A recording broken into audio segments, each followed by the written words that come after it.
Hey everybody, we're back on Saturday with the 1 year anniversary stream. Yay. It's been a year since I started streaming. Can you believe that? And this. Good. A year since I started streaming.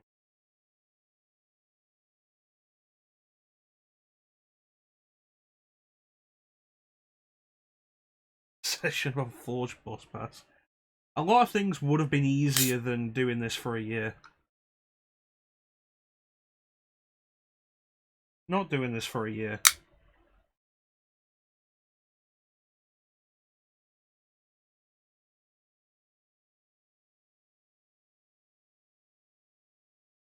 In Robot Years Star, that's about a year.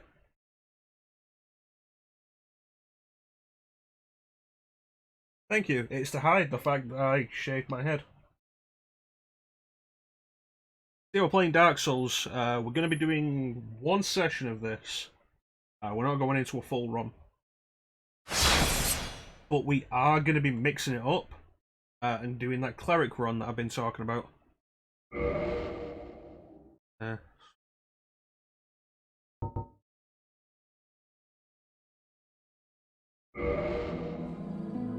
Hey, if I don't get paid, you don't get paid, man. My things are quiet.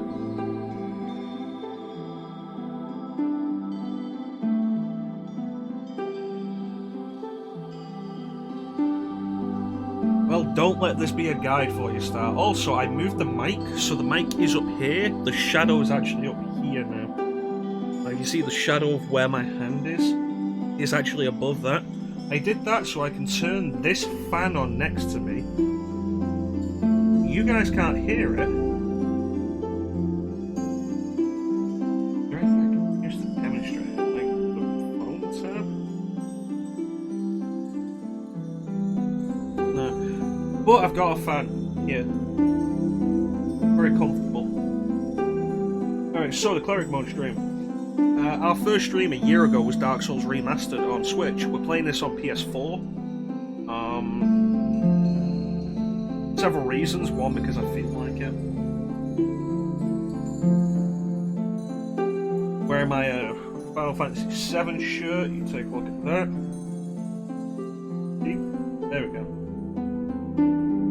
That's nice.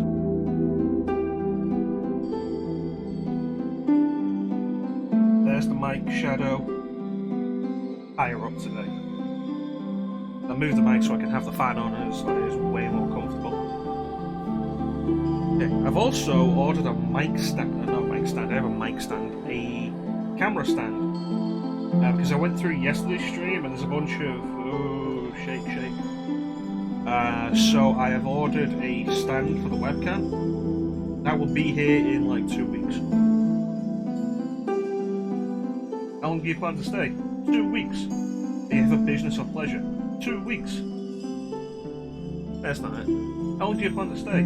2 weeks. Do you have any fruits or vegetables? 2 weeks.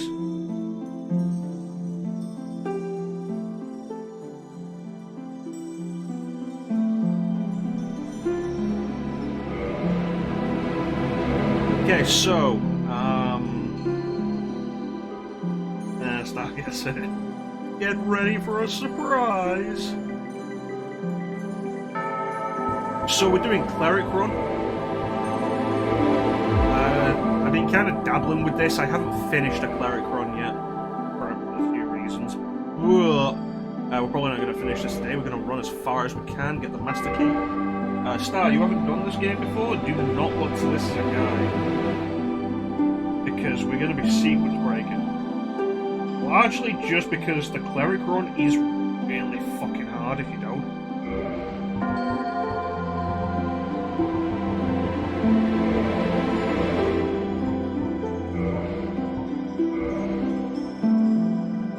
Right, let me turn that down and turn the mic up. Test. Okay, that should be better. Also, I'm pretty sure I want to move the camera for this. This one? Yeah, move this over here.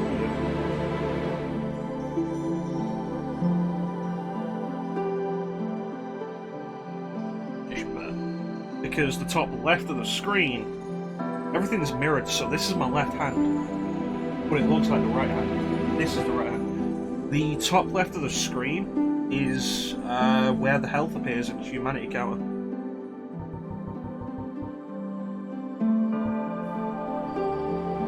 That doesn't look right, so we go with bun.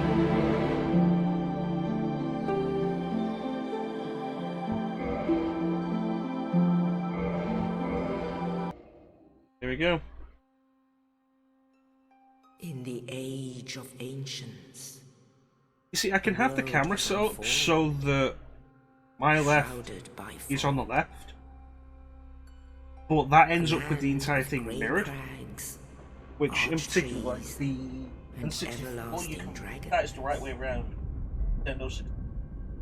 It'd be most obvious with that because it would be backwards. But then there was fire,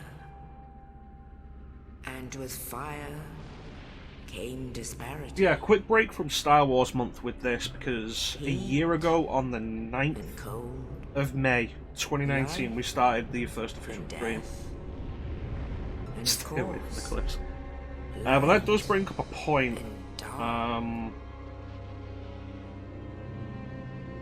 Because back in that first stream, you know who was there? Bane. And you know who's been there pretty much almost every stream since? Bane. And if Bane hadn't stuck with us this long, we would not have gotten this far.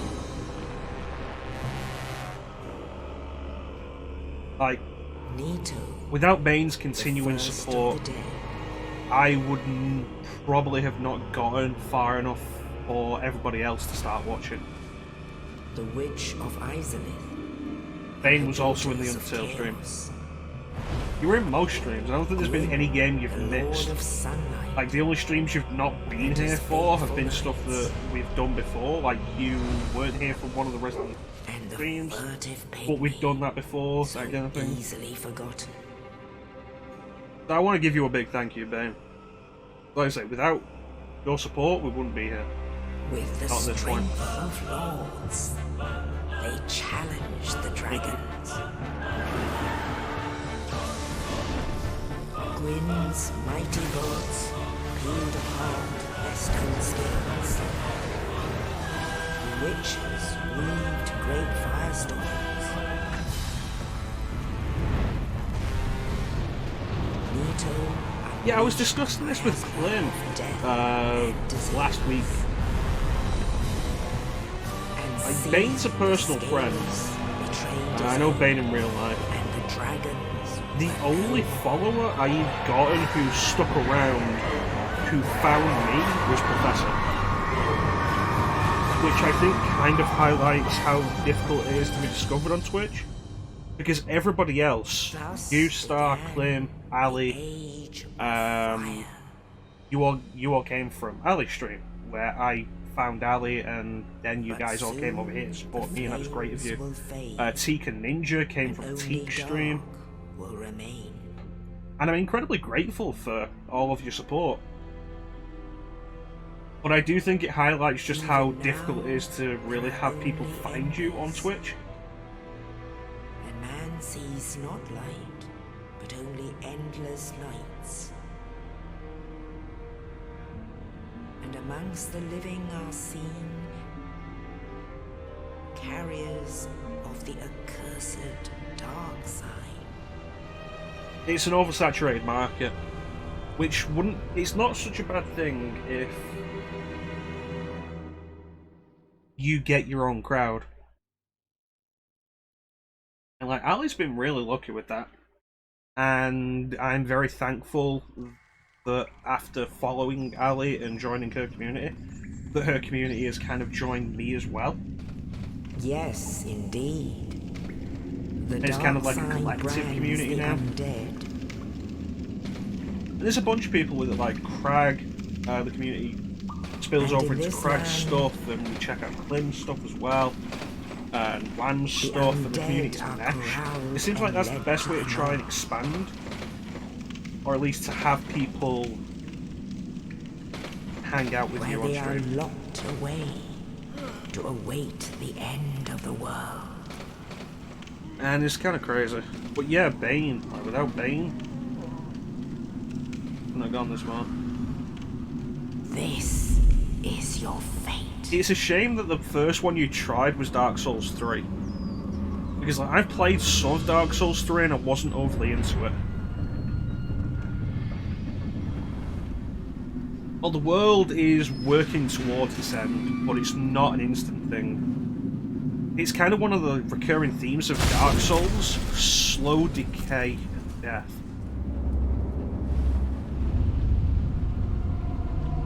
Yeah, Dark Souls 3 was the first one you tried, and I've played a bit of it, and I didn't like it as much as they. Oh yeah, no, fair enough. And like, we did the Dark Souls 2 stream, and I have no interest in going back to Dark Souls 2. But here we are doing Dark Souls 1 again. Let's rock and roll. So we're going with the cleric run. Shit, I meant to make a note of the stuff I actually want. Wait a minute, I missed the dude.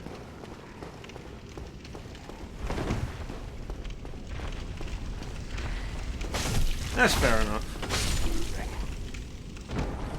I've made worse purchases for more. Actually a point I should pause this for a minute and actually make the list of the stuff that I want.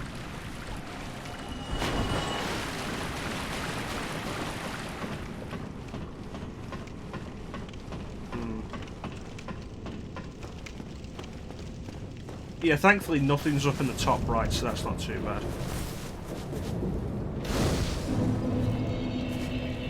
Sit on the bonfire, hold the notepad.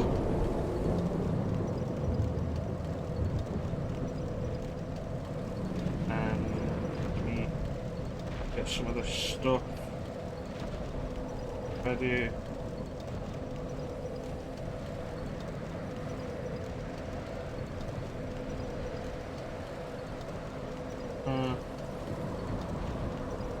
I meant to do this before the stream, but I didn't. It wasn't until like an hour ago that I decided we'll be doing Dark Souls because you guys chose it.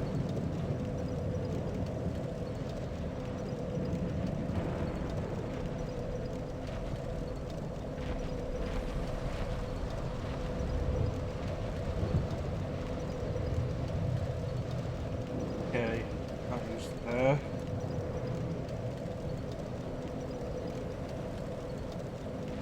You know what, as doesn't really.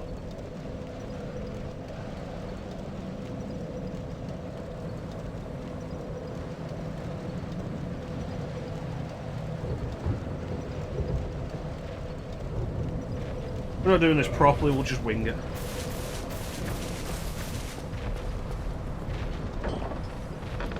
So the interesting thing when I started the cleric run was actually, there it is. Cleric starts off with robes. Like this isn't even armor. And we check the equipment. 7.7 out of 49. Like, this is the light roll. This is the fast roll. And the fast roll was so weird to get used to. It's way faster than the roll I usually have, which is like medium roll.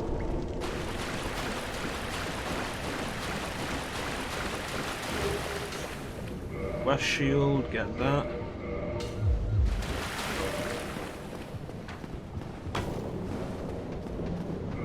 Get another look at that actually. Details, 88 physical reduction. Alright. The mace. The mace is actually a fairly solid weapon. Hey Clem, how you doing, buddy? The mace is interesting because it is one of the easiest weapons to get that only scales with strength. And it only requires strength.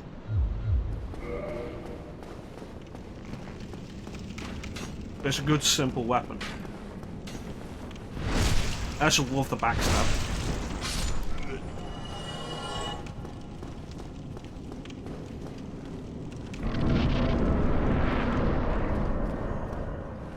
Okay, there's Oscar.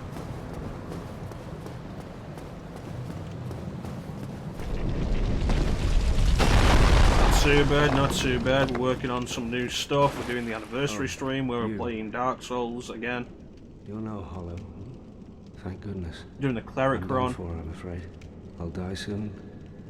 Then So we're lose mixing my stuff sanity. up. I wish to ask something of you. You and I, we're both undead. Hear me out, will you? Alright. Regrettably, I have failed in my mission. But perhaps you can keep the torch lit. Wait a minute. Regrettably, I have... Alright. There's actually something I want to try. And it requires us to not get the Estus yet. I'll have to go quite far without the Estus actually if I want to try this. The issue is, if I commit to this idea, this is actually... No, you know what, never mind. Let's get the Estus now. Everything I'd have to go past is not going to be worth it without Estus. Regrettably, I'm sorry, Oscar, continue. I have failed in my mission. But perhaps you can keep the torch lit. There is an old saying in my family. Thou who art undead art chosen, and thine exodus from the undead asylum maketh pilgrimage to the land. So the idea is, when you return to the undead asylum, if you haven't gotten the Estus off Oscar, there are 2 Oscars. And I can die with hope in my heart. Oh, one more thing. Come on. Here, take this. An Estus flask. An undead favorite. Oh, and this.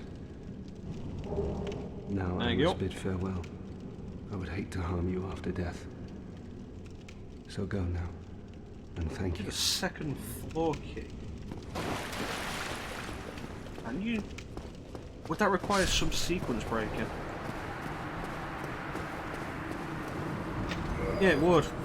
Never mind, I wouldn't be able to do it anyway. I wouldn't know how to sequence break that.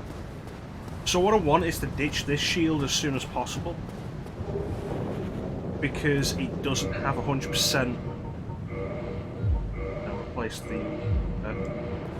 it doesn't have 100% physical reduction, which means I block with this, I'm still going to take damage.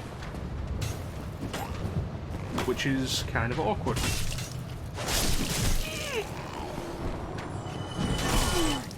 I don't like it.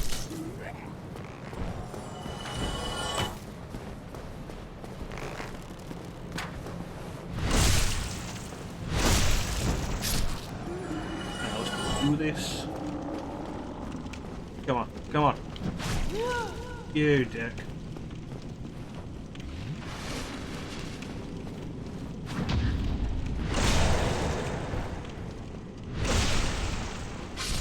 If you can master parrying and riposting, it is worth doing because you actually get a few extra souls per kill for it. Two hand. There we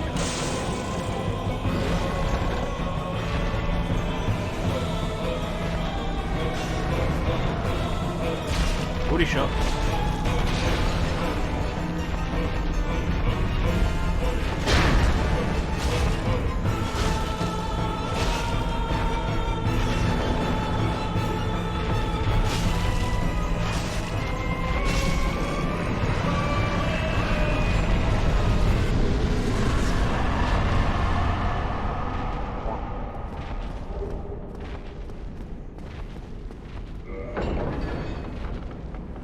Alright, let's head to Firelink. There we go, those souls took a while to drop.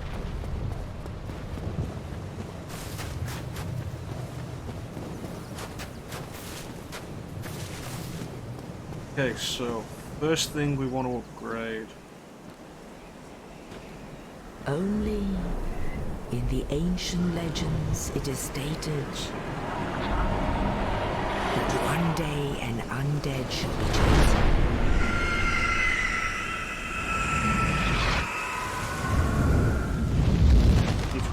to leave the undead asylum in pilgrimage to the land of the ancient lords. Lordran.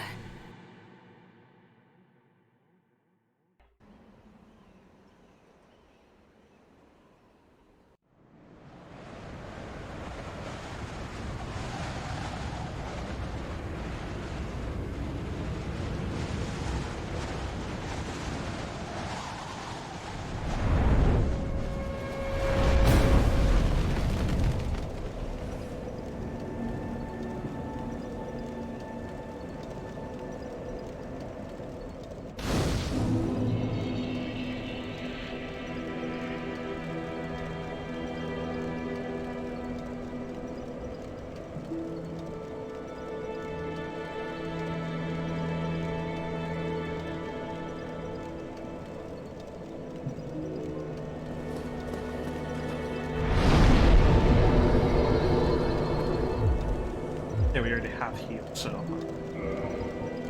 let's see, 2 points there. Attunement 12 puts us at 2 slots.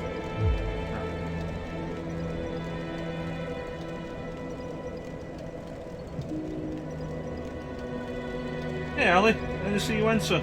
Thank you for the anniversary wishes and the hat.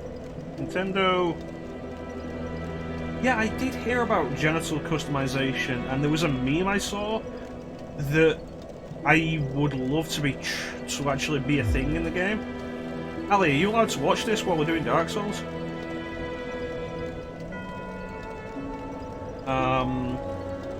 That you would customize your genitals to essentially be a gun. Oh, we're sequence breaking anyway, so I'm going somewhere you've not seen.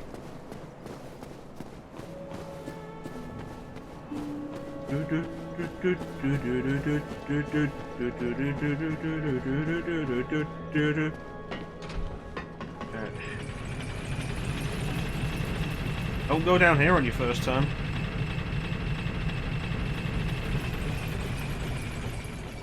Well, you saw us at Firelink. You know where Firelink is, so you should be able to make some connections from there rather than just joining at a point where you don't know where it is. This is New Londo Ruins. A lot of the time, people come down here and it gets them killed because the actual pathway up is pretty hard to spot. So, first things first. Okay, I want to get in a position where I can see it. This is something I would have loved to recommend to you, Ali, but I didn't really know how to explain it. That item, we want to get that. Well worth it. The ghosts here, we can't hit them unless we're cursed, which is a problem. So essentially this run is always a run where you expect to die. Grab it, Firekeeper Soul. I actually made it past here last time I tried this. Not this time though. Come on. Come on, baby. No, there it is. Yeah, we get the Firekeeper Soul, that immediately lets us level up our Estus. You can get the Ghost Fist, or you can be cursed. You can either be proper cursed, or you can use the transient curse item. I generally use transient curse, because actual curse has the problem of you end up with half HP. I don't think there's a point in using the death counter right now, Bane, because we're not doing the full game.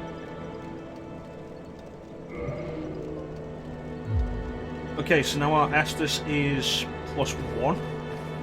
Essentially, for every extra number on your Estus, you can... it refills more health every time you heal.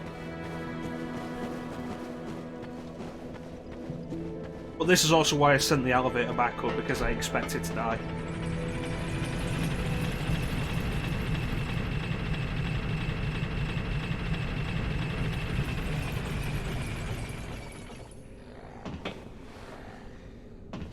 Oh, yeah, no, I get what you meant. I thought it meant like a weapon that I didn't recognize. Yeah, no, the ghost hand item thing.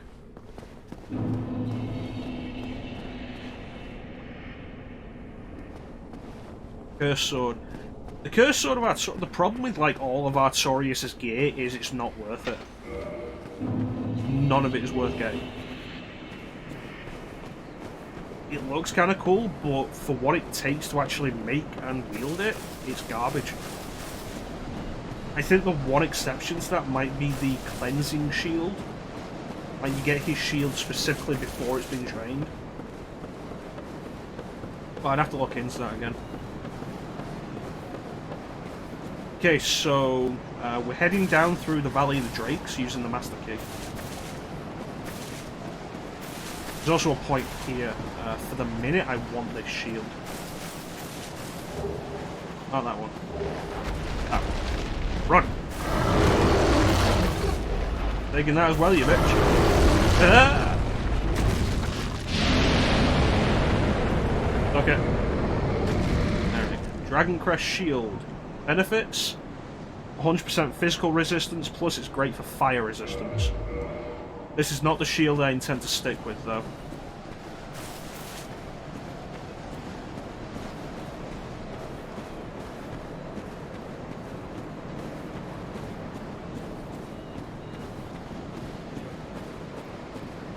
Gotta watch out for the drakes. Fighting them, kind of a pain. Getting past them, not so bad. You dick.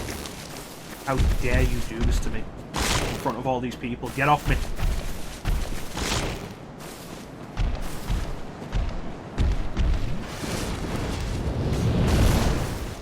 Yeah, generally not so bad to get past. Fighting them is more of a problem than it's really worth.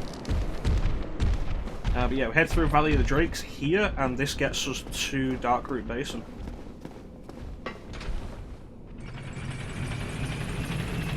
It's worth doing this because the mace can be a good weapon, but to begin with, it's kind of shit. And going up through the Cursed Berg, through the Undead Berg, and fighting the Taurus Demon with it is really not worth it. And beyond that, we want to get the Warrior of Sunlight Covenant, and that becomes way harder if Hellcat Drake is active.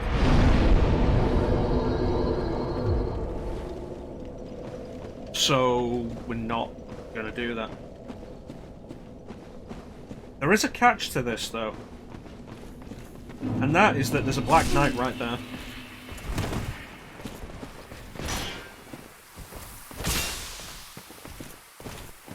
Good me. Don't mind me. Everything's okay.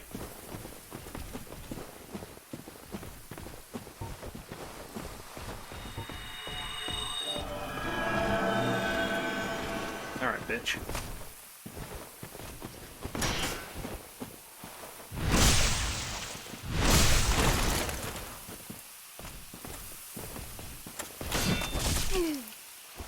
A little overconfident on that one. Not a great start. That's the first death I'm actually going to count.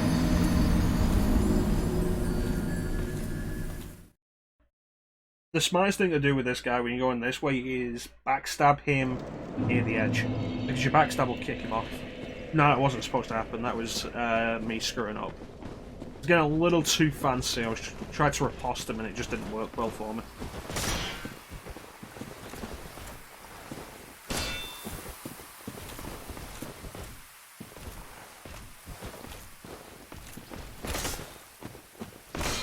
Well, the backstab with the mace is actually a butt shot. You smack him in the ass with the mace. Get that back even though it's nothing. Alright, come on.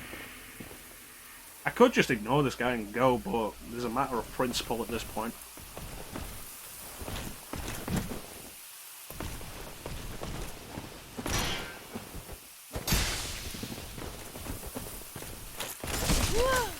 I'm not overly confident on my parries against halberds.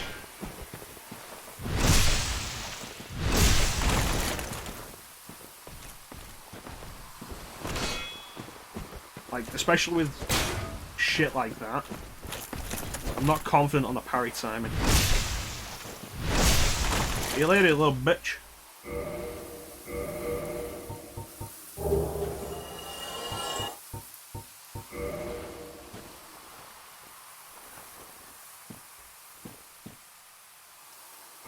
Of all the times for the Black Knight Halberd to drop,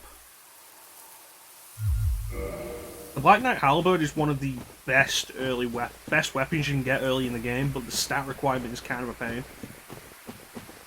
But we got that. What we do now is head up this way. We want to go and meet Andre.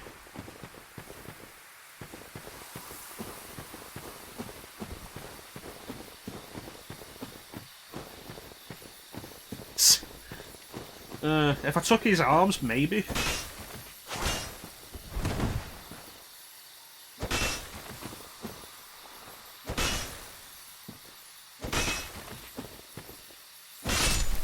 There we go.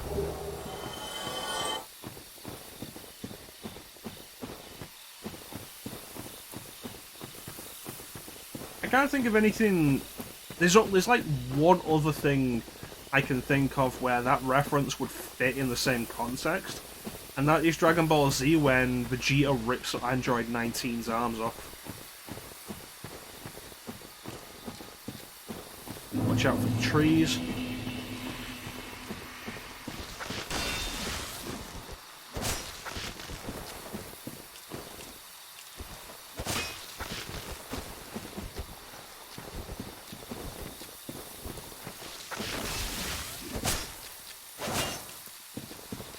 So the problem with the mace is the mace isn't great to begin with. But if you upgrade it, it can be really good. That's like one of Vegeta's most brutal moments.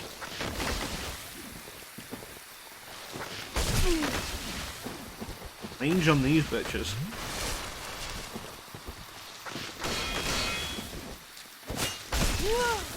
This isn't going to be worth it, is it? The weirdest thing with that, like, the ocean dub was pretty censored.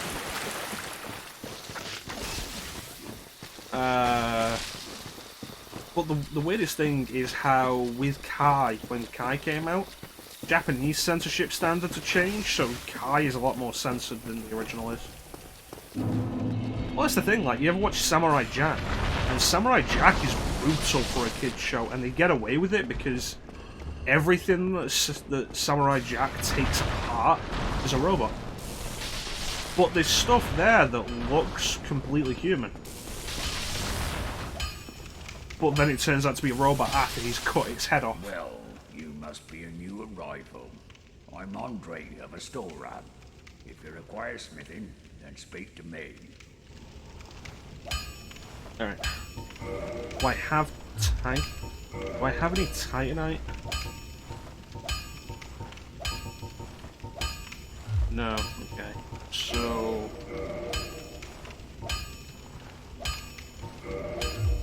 get that. Oh, I need another 200 to make that plus 2.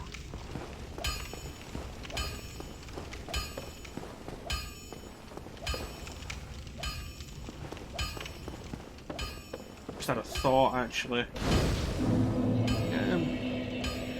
A lot of Vegeta's jokes aren't really funny.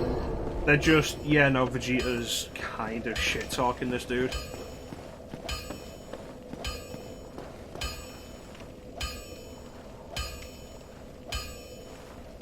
In case you hadn't realised, we're also a woman.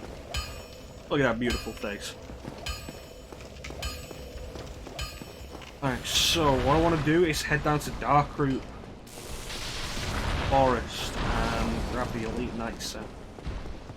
Might as well do it while we're here, I'll make some of this stuff a lot easier.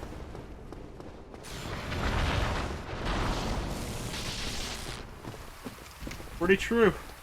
Pretty true. I think Cell was like one of the last times that really happened. Imperfect Cell. Not semi-perfect Cell. Talking shit because he can take Imperfect Cell. and then you can take semi-perfect Cell, and then Cell's like, you know, this isn't even my final form, and Vegeta's like, shit, really? And then Vegeta helps him get his final form, and then Cell kicks Vegeta, so kicks the shit out of Vegeta.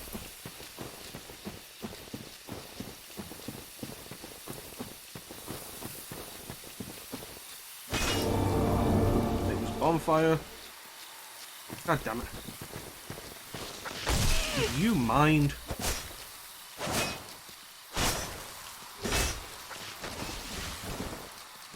Dude behind me, isn't there? Oh, you bitch.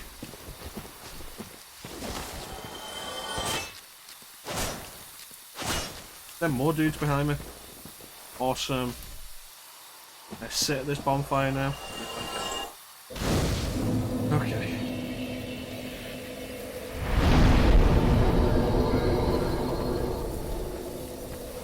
So what we want now is the Elite Knight set, which is down here. That's a trap. We'll check it on the way back though.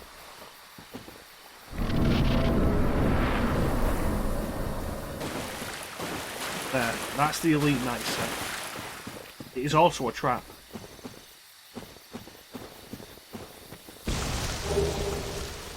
Not even the tree dudes that are the trap, it's the stone giants. Fuck all y'all.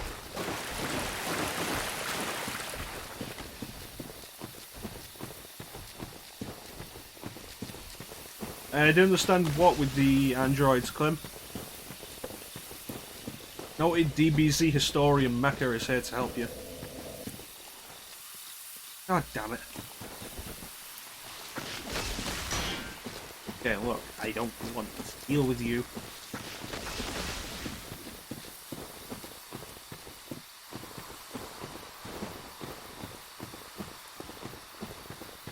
The wolf ring, that might be helpful. No, that's not a wolf ring. Wolf ring's up there, of course.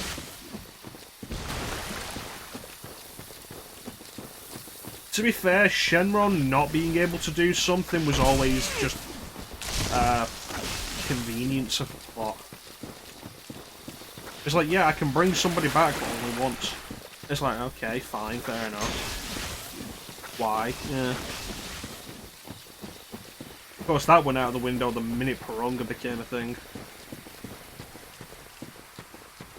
Hey there, bitches. Watch out for the Titanite demon.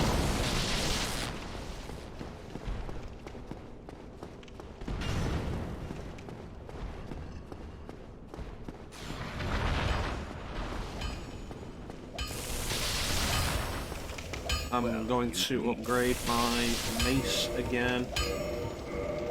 Thank you, Andre, Restorer. Yeah, dying from natural causes. The problem with a lot of Dragon Ball's story writing is, I think, best exemplified in the example of Launch. Why doesn't Launch appear in Dragon Ball Z in the manga? Oh, because Toriyama forgot she existed. I'm going to be doing fat rolls. Okay, I'm switching back.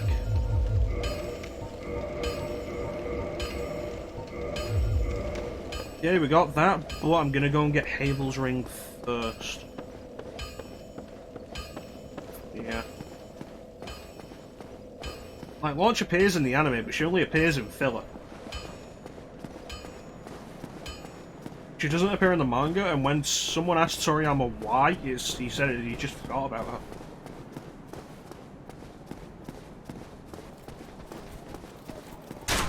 Oh look, we're somewhere Ali will recognise.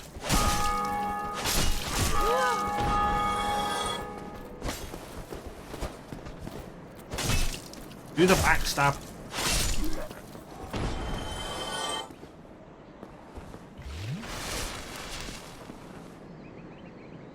Yeah, like I say, that was just filler. Try that again. Try that again. Bitch.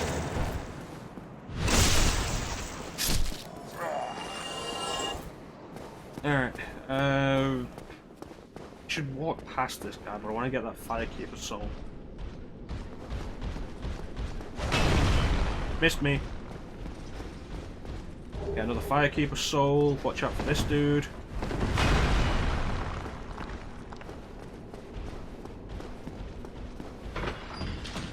There's an interesting thing with the bell. The bell, if you're playing online, the bell rings whenever somebody in another game who's playing at the same time rings the bell.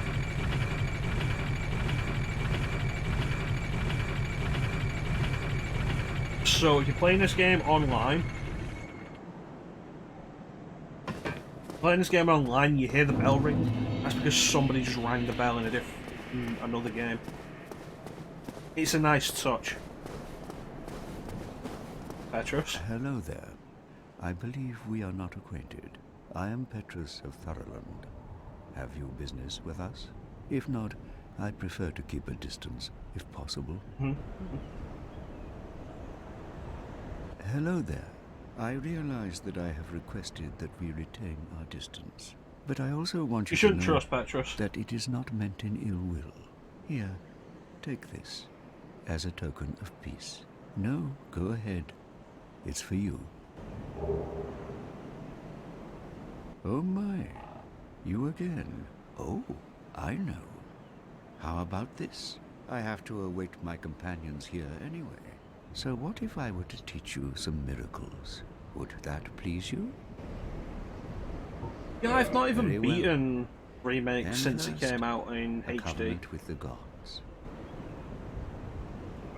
Now let me share. The last my time I miracles. beat it was on Only GameCube. Their ultimate effectiveness will be determined by your efforts and your faith.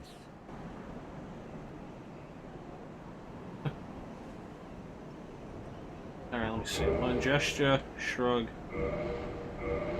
I want one of these. I want Holmwood, that's what I want. Great Heal Excerpt, do I want that?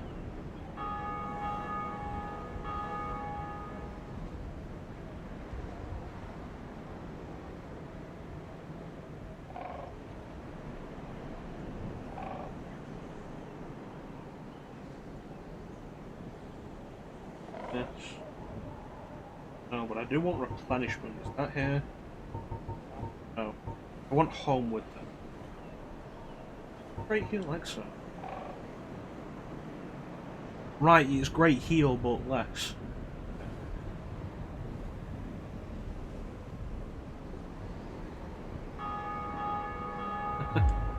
Come again. The effectiveness of the teaching. Well, I do like the GameCube. Recognize where we are now, Ali? All coming together in your head.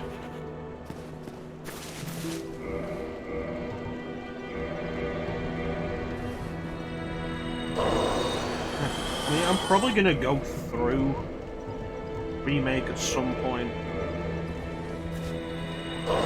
Again. The biggest issue I have with doing it is it just doesn't interest me that much anymore. Let me go and boost the Estus again.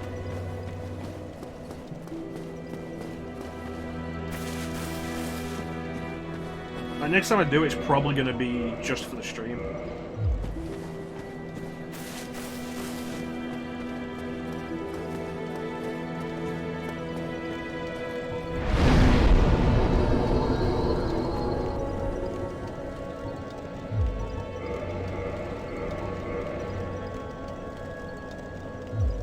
Oh yeah, visually it holds up really well. That really does feel like a thing. The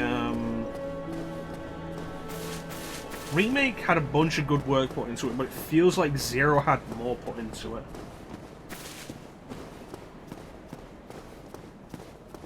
And it's like, you know, if only Square would put that effort into redoing some of their old pre-rendered background games.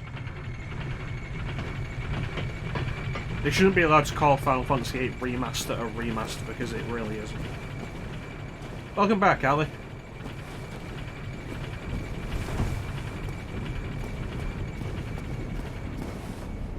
We're doing stuff.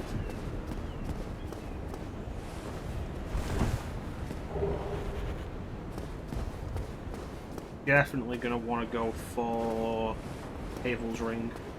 Ah! Still alive. This was a triumph. Making a note. Huge success.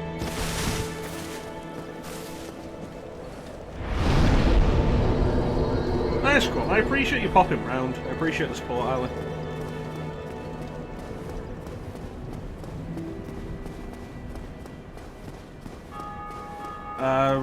You want to head back to the asylum because I want to get the shield I'm actually going to stick with.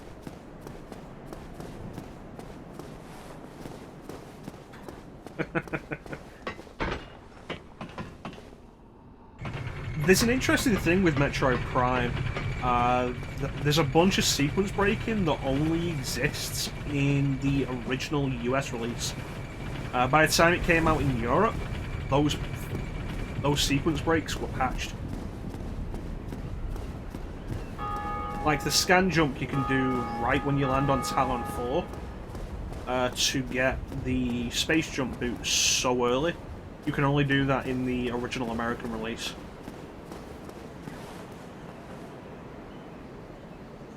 I'm just going to crouch here for a minute.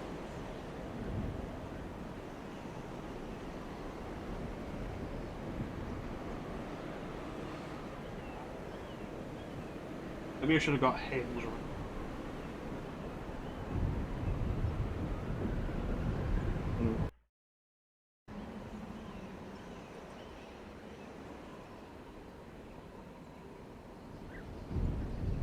Yeah, because with that, before that, you could sequence break by jumping up to get the plasma beam. You could definitely get it before the Thardas fight, which is crazy. And it's really disappointing to me that we didn't get that stuff. But there's also the thing of our version, the version that we got when it came out, is also way more stable. Metroid Prime, in its original US release, is kind of buggy and prone to crashes. You want to watch out for these guys, because they're actually kind of dangerous.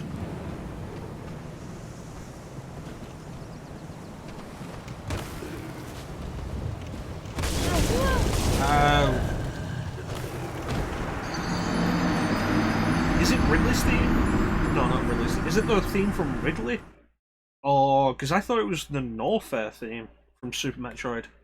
I don't remember what the theme to Ridley's area was in Super Metroid.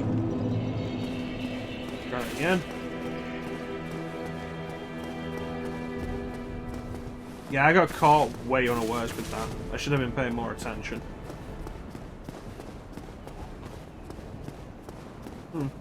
I really thought it was lower north. Isn't Ridley in Ridley? I don't know. It's been a while since I've been through Super Metroid. If I'm in the mood to go through Metroid these days, it's usually either Fusion or Zero Mission.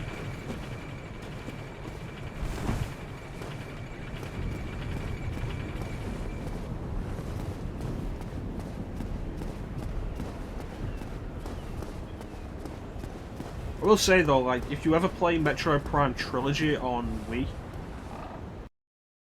the motion controls are pretty good for it, the pointer controls, but it adds one thing that is incredibly useful, and that is Spring Ball. Like, you can jump without having to plant bombs. And that is so convenient.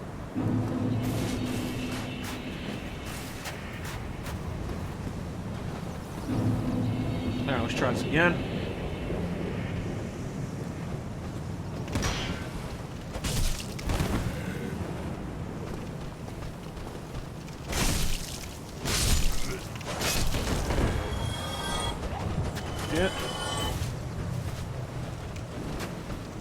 Get what? Oh, Spring Ball. You get Spring Ball when you get Morph Ball or Bomb.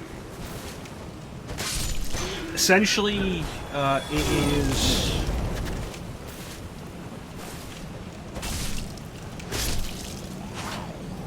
It's very much just Morph Ball bomb jumping, but without having to use a bomb. You do it by flicking the Wiimote up. It's really convenient. Makes getting around with the Morph Ball a lot easier.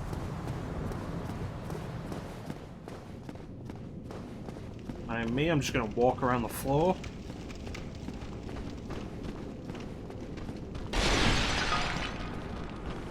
fact, I don't actually want to go this way though. I could go this way.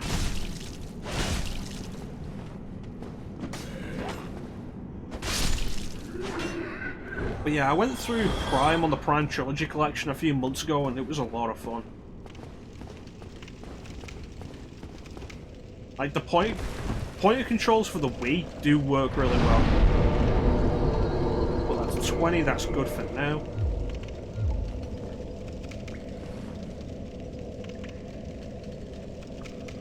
Yeah.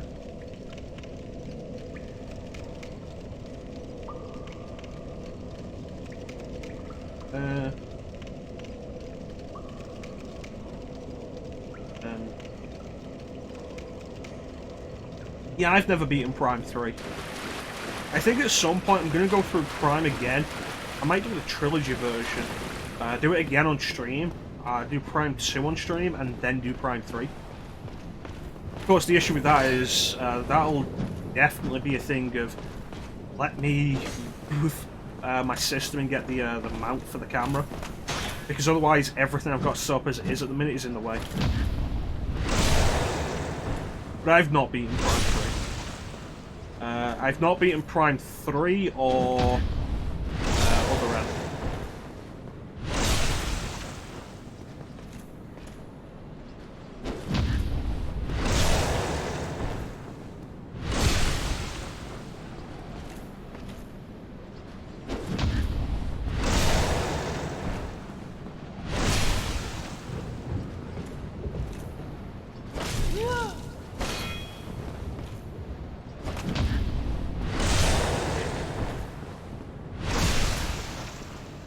I can understand that.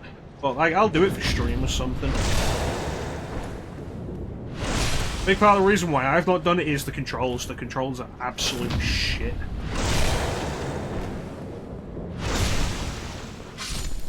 And it's crazy, the controls were a deliberate design decision.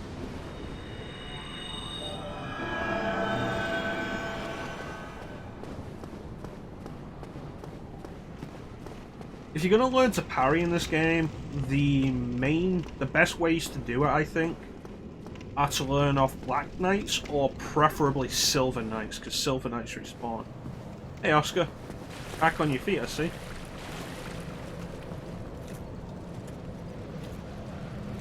How you doing, buddy?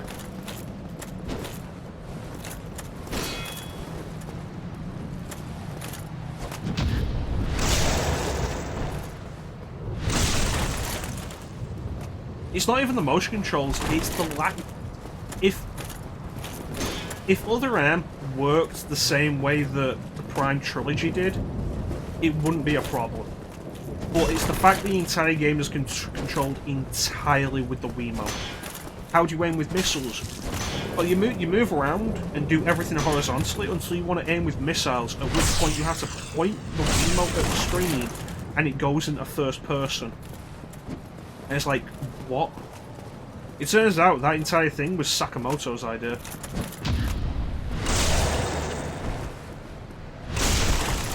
And it's like, why? This was terrible.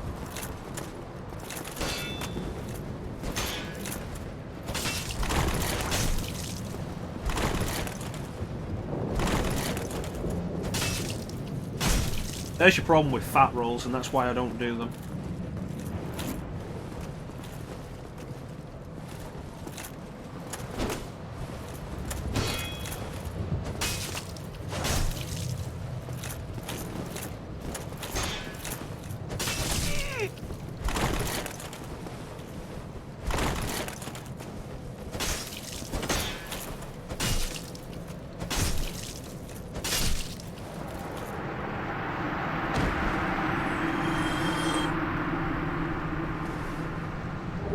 From what I'm aware of, yes. We're going to switch from Dragon Crest to Crest. Higher magic resistance. Magic's more common than fire. From what I'm aware of, yes. But that probably would have controlled better. And one of the big problems with doing it for Prime, for Other M, is you've got nothing. No better way of doing anything.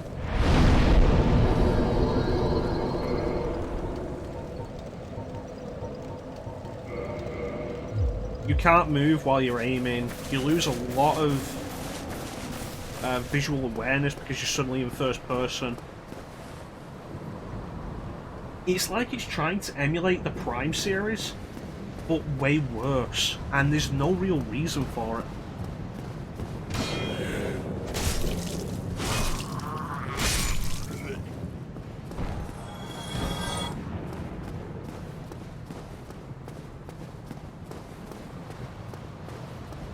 Okay, these guys.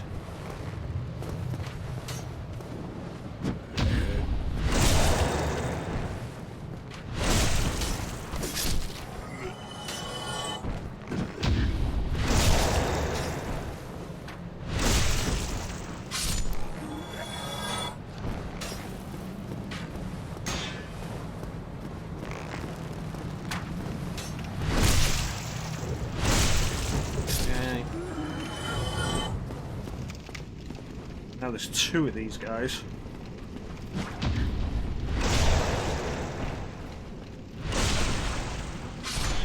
Now there's one of these guys.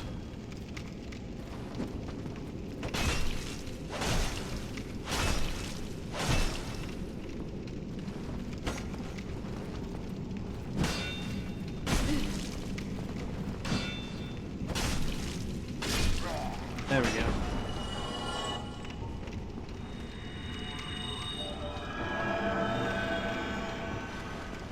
Having the talisman for heal is really convenient.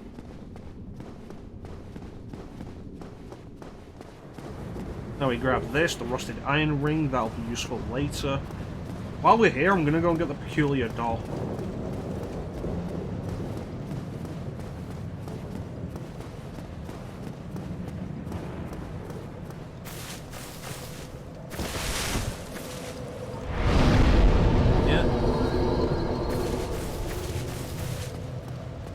Yeah, if you head all the way back to the start, to your cell where you began, you can find the peculiar doll.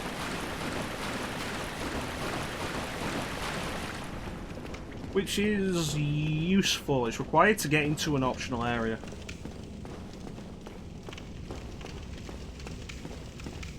Hello!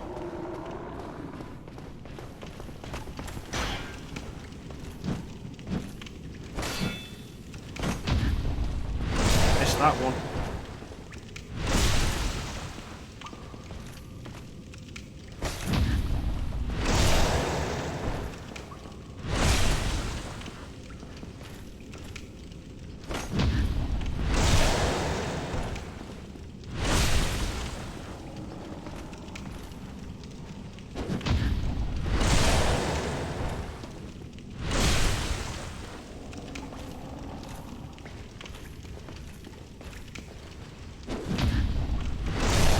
Black Knights are some of the most dangerous early game enemies you can find.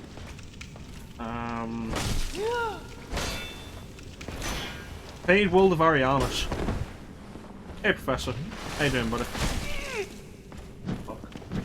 Yeah, Black Knights are dangerous. They can do a lot of damage, they'll take a lot of damage. But they're one of the easiest enemies to parry.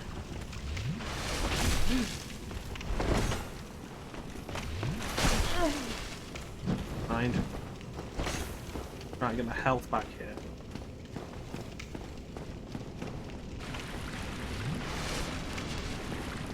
Okay.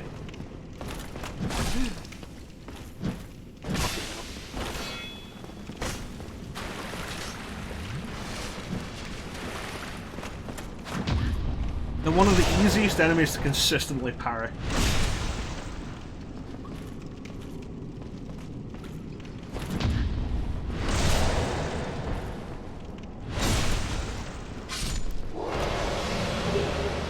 Which makes them somewhat less dangerous. Black Knight Sword, if you can get that to drop early enough, you can go through the entire game with the Black Knight Sword. It's what I did when we streamed this the first time. The first Black Knight in the game dropped a Black Knight Sword, and I ran through the entire game with it. Good weapon.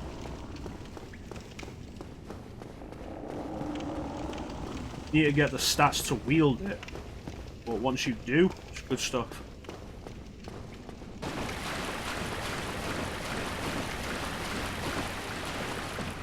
No, this is just New Game Plus.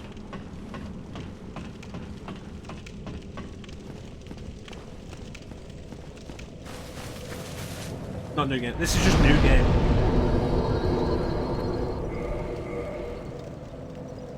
We're doing a cleric run in celebration of the 1-year anniversary because Dark Souls was the first game I streamed.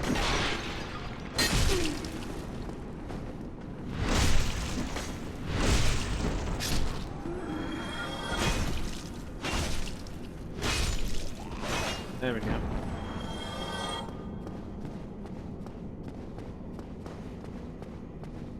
Oh, we're not fighting that enemy. Sorry about the one down there, we're not fighting that enemy. That'd be absurd for me at this point. I have trouble with a stray demon as it is. I'm not fighting it with basically no armor and a weak-ass weapon.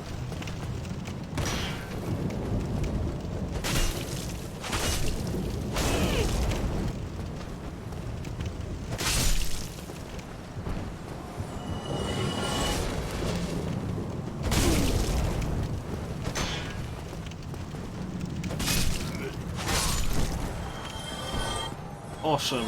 Let's get out of here. Next stop, Warrior of Sunlight.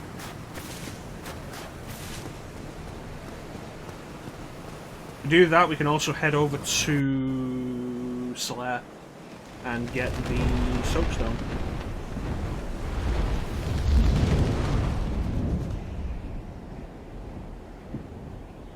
The Warrior of Sunlight Covenant, to level that up, you need Sunlight medals.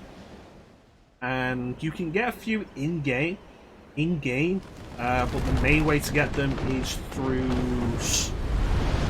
being a Warrior of Sunlight and having other people summon you and helping them clear a boss.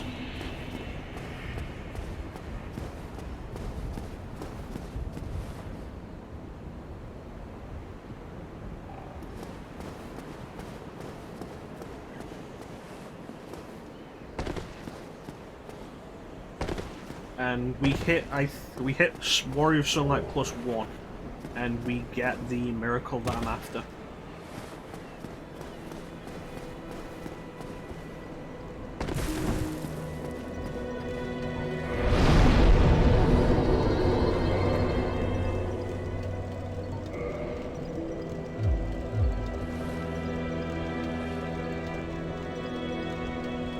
I think the main thing, though, for the moment, get that.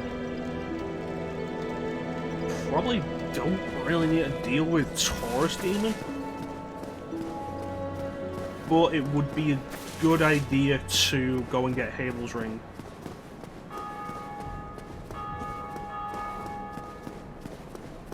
So I can put some armor on.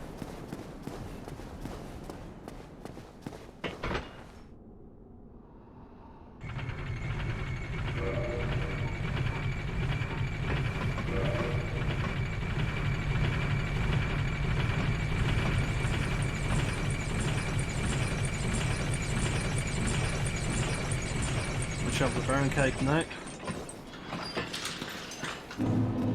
The trouble here isn't even this guy here, it's that guy up there.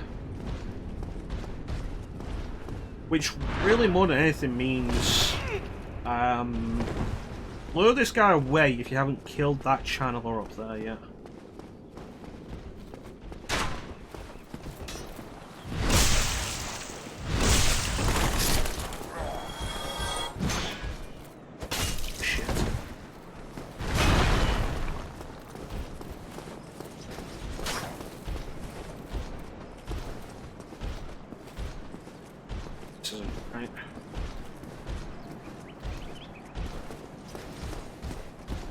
Might as well reset this then.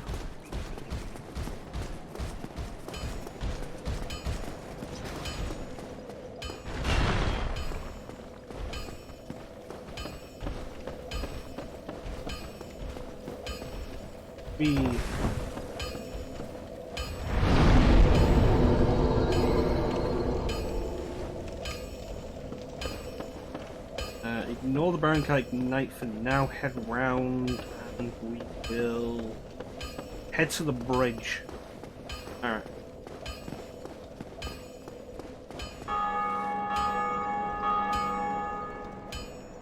bonfires don't affect them? That is not something I was aware of. When you set a bonfire, the entire world state's supposed to reset. But the Mecha Knights are enemies that don't respawn when you kill them. So, with that, I'm guessing they're just not affected at all by the bonfires. I've never seen this before.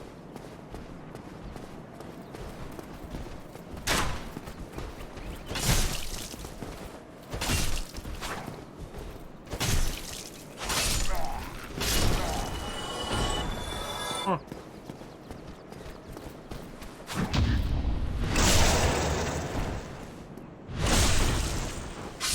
Some more souls would be a good thing. Get the mace up to +5, it'll be worth fighting with.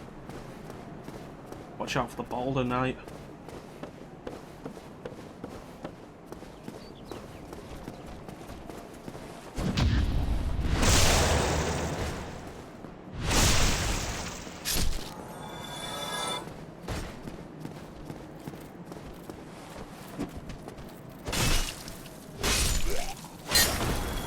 Bitch. Okay. Boulder Knight coming through the door. Should be coming through the door. Halberd. If you're still awake, Ali, the halberd which you get here is a weapon I totally recommend for a first playthrough. It is a really solid weapon that can carry you through the game.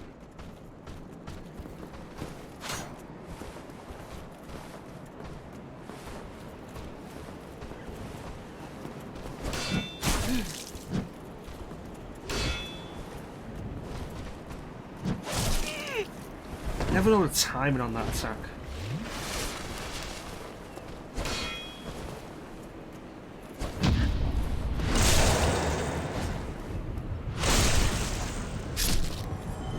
There.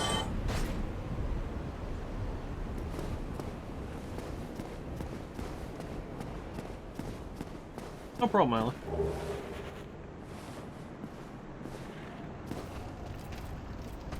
Come here. But you've already gotten past this point anyway, so you might have it.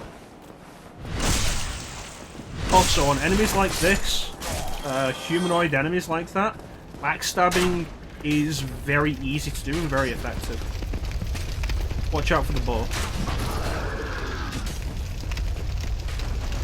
I think the bow's already dead in your game. I think Van killed it. Gentlemen.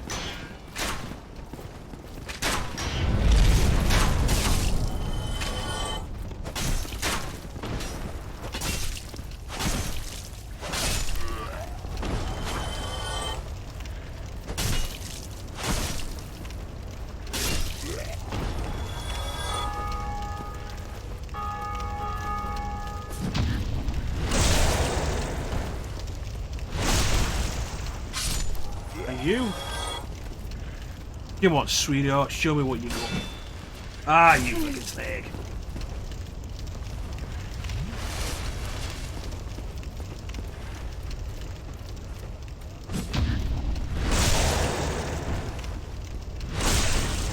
Yeah, you might already have it. What did I give? I think I gave you the S-Stock, which isn't a weapon I use.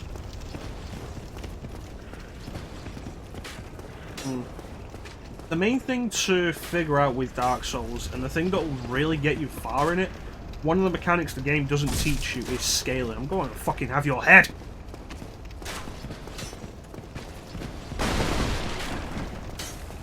Is scaling, which I'll explain in a moment.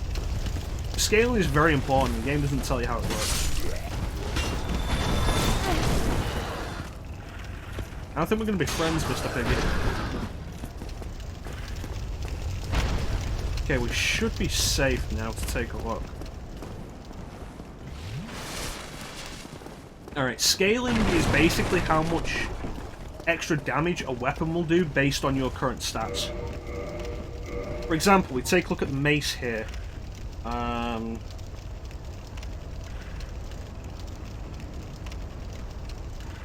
I point out? Where it says per ram bonus, there's the one that says B, and then required param says 12. That's strength.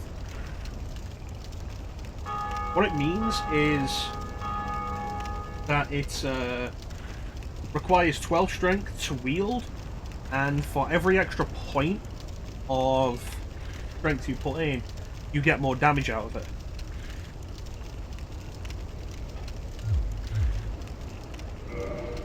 The higher the letter is, S being the best, but there's like maybe 2, I think, S scaling weapons in the game.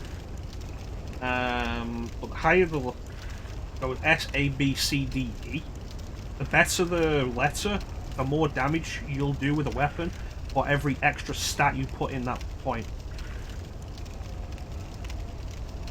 So with the mace, since it only scales with strength, if I'm going to use this through the entire game, I want to focus on strength. Yeah, getting through the Undead Parish the first time is a pain in the arse.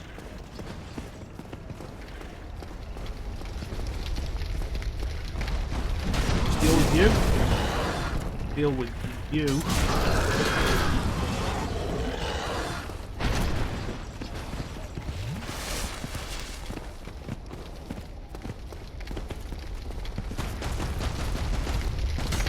Okay, so it's not going to run properly, it seems.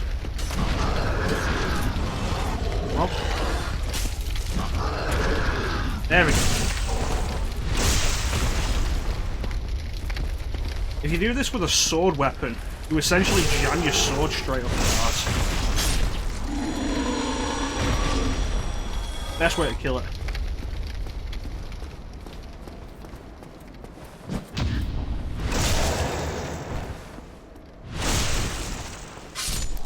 Anyway, let's take a look at another weapon, the halberd. Halberd does descaling in both strength and the hand next to it, which is dexterity. Which means it levels up with strength and dexterity. It's not too bad. We go with the Black Knight halberd, that's weaker. Black Knight sword levels up with strength and dexterity. Restore a straight sword. Restore a straight sword's risky because it's C in strength, dexterity, and then faith. And that the restore a straight sword, not bad as a weapon. You shouldn't be splitting between 3 stats like that. Not in your first playthrough. Not in most playthroughs, actually.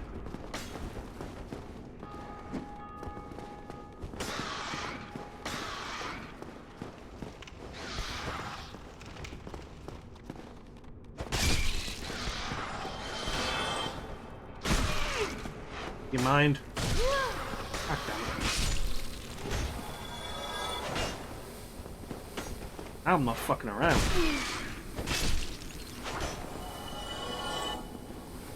Goddamn rats.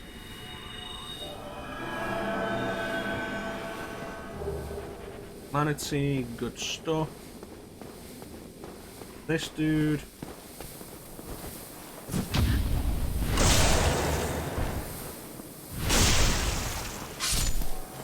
Awesome. You. Awesome.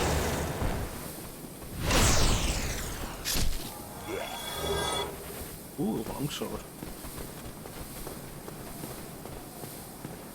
And because we didn't come through the Undeadburg, we never activated the Hellkite Drake. Which means the little dragon that sits on top of the gate and sets fire to the bridge is not going to be there.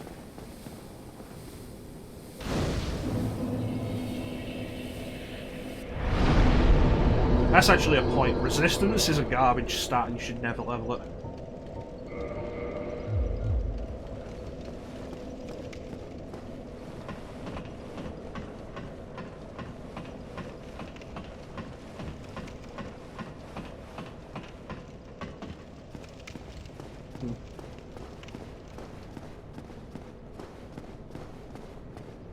Yeah, normally you'd step out onto this bridge and there'd be the Hellkite Drake that would just breathe fire across her.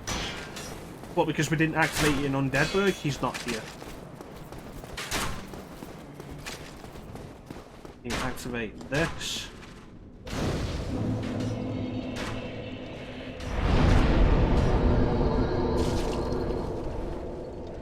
Yeah, there's no good resistance for poison like that. The best you can do is say the blood shield. But by the time you get it, you'll have already gone past. You'll probably have already killed all the toxic dudes in Lighttown. At that point, my best suggestion for that is Spider Shield.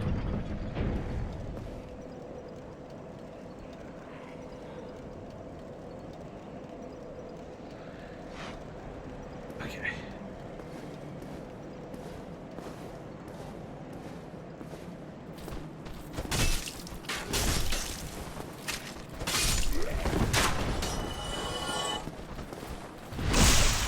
Bitch.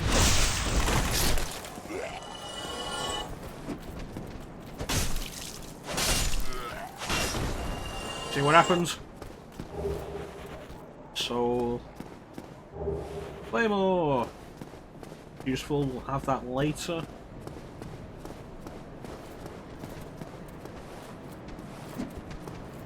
Smack. Smack.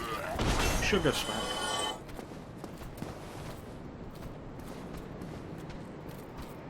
Come on, you son of a bitch. Come to me. Or don't. Whatever. Alright, let's go say hello to Solaire. Sombro. My boy.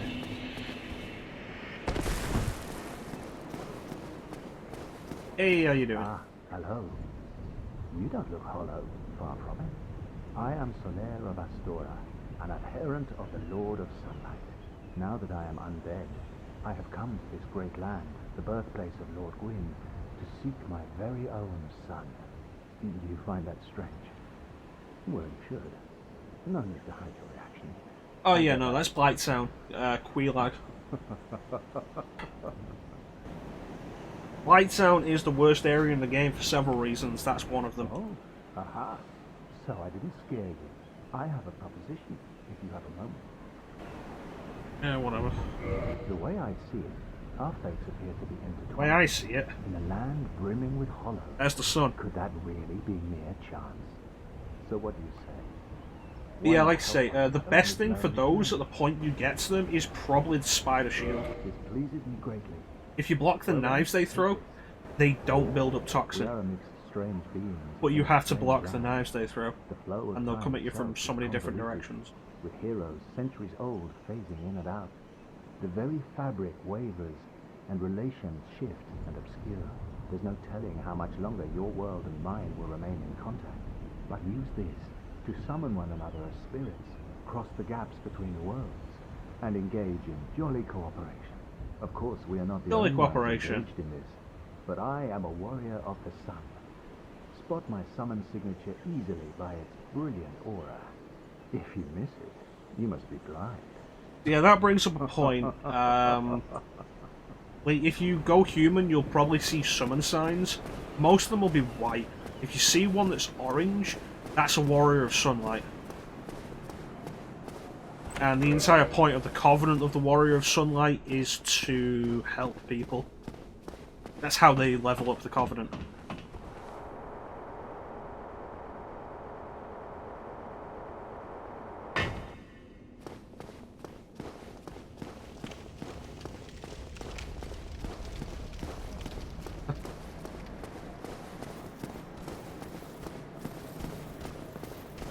Praise the sun. Hello!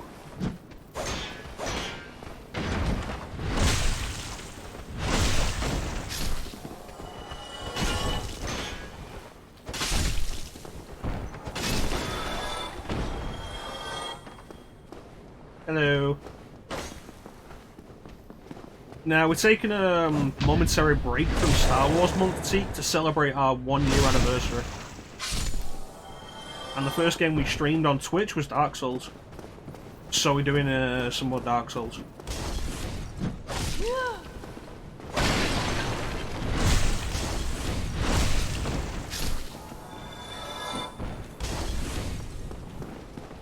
Those guys are throwing stuff at me.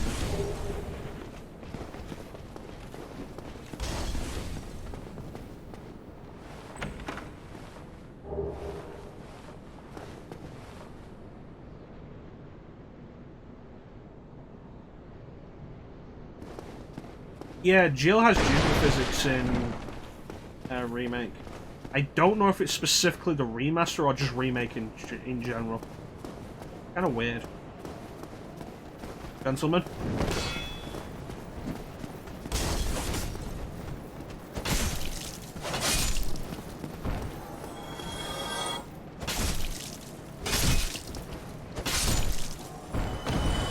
Good work.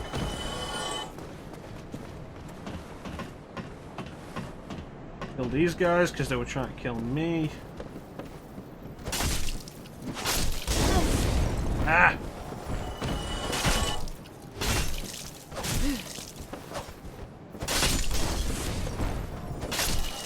Thank God for poor collision detection. Oh no.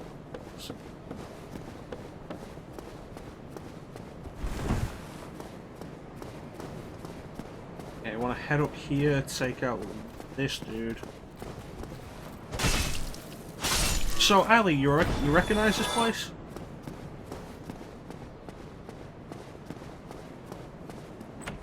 If you're still awake?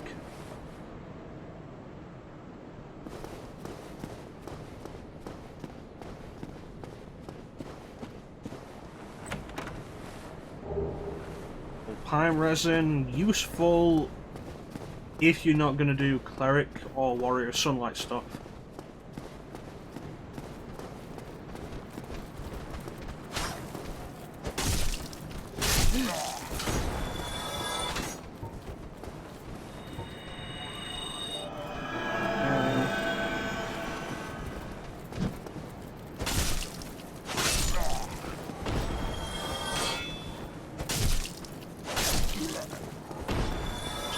Good. Take out the Black Knight.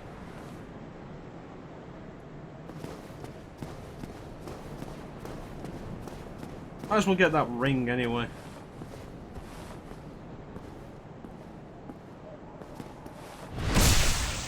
Get backstab. Back when I was less confident about parrying Black Knights, what I would do was just let them stab me. I would draw them back up to the plaza up top, circle around them and just backstab them. This guy. When I was less confident about the parrying, I'd lure this guy up top to a wider area, just circle around and backstab him all the time. Depending on what weapon you've got and what point you get here, like if you come here straight from Firelink, it takes a little while, but it's totally doable.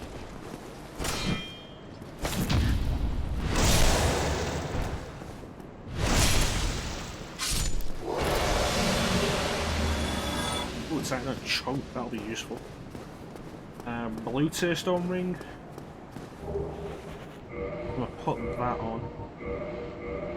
Put the rusted iron ring on while I don't have anything else, but I should hopefully get Havel's ring in a minute, which will be useful. Then we'll head back and start getting summoned.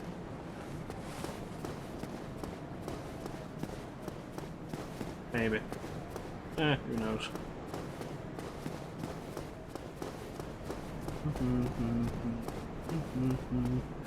You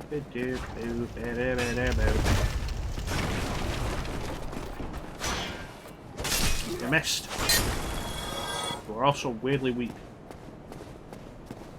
So if you're still awake, Ali, you may remember when you got here, you were going to go through that door, and I was like, no, no, no, go up these stairs. There's a reason for that.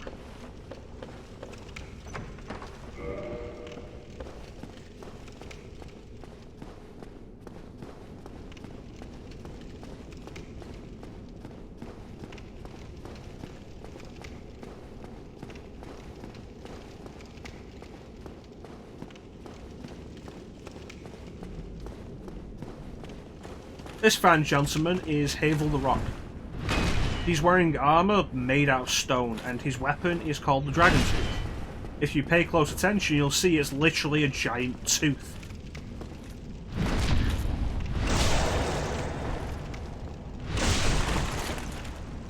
This'll take a minute.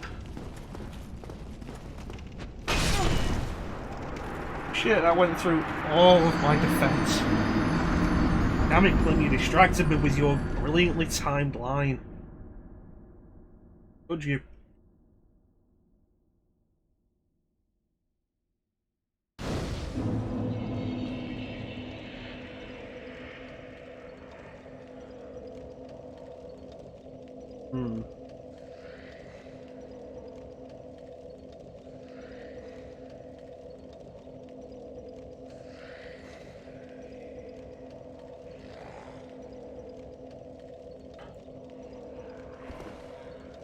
You know, I'm not sure which... call it whichever one you prefer to see, whichever you think sounds cooler.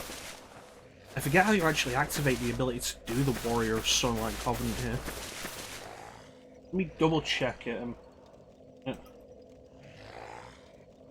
Get off that.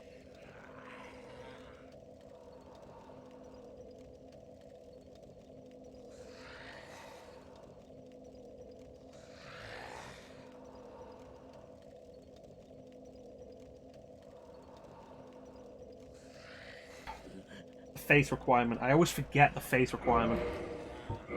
We're on 20. We need 25. But it goes down by 5 for every person we help kill a boss. There's a White Phantom. So for the minute it's 25. But we can reduce that to 20 if we help someone kill a boss.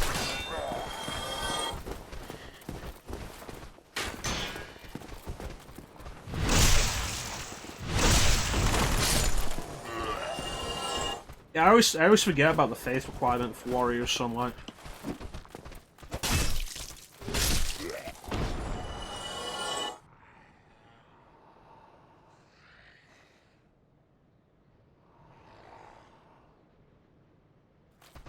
Okay.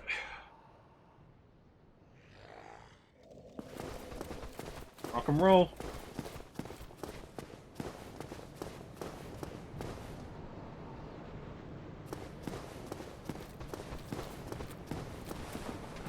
I'm trying to think whether it'd be faster to go this way or to go down.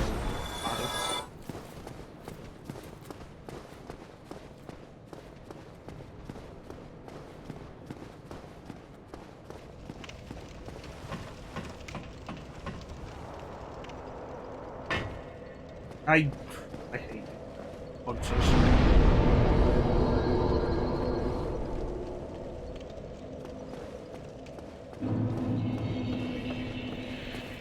Let's go. Speed. Bitch.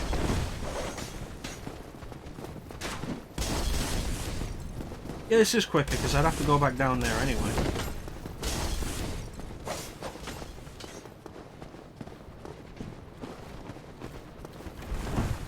I'm me.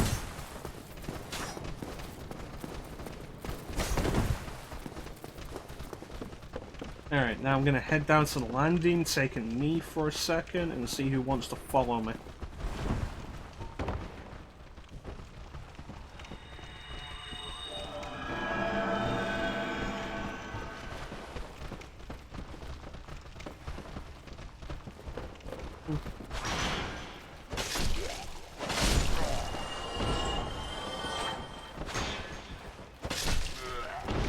Anybody else? Possibly. Depends where that shadow is actually showing.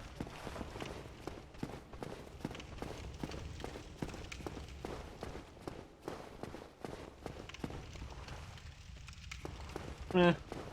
Alright, let's go get those souls back and pay a little more attention to the game this time. Whee. Yeah, you gotta be really careful with Havel. Havel? Havel!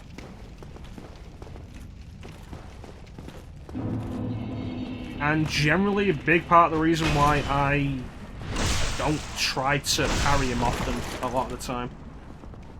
Because if you fuck it up, you're dead. Ah.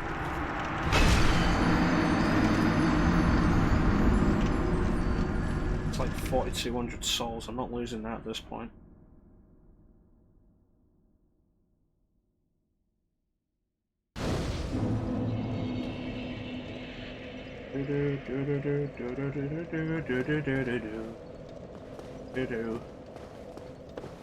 Maybe we should have put music on for this. Yeah. Fuck all y'all.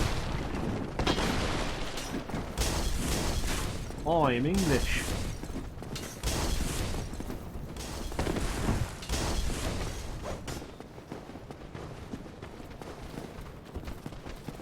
I'm me.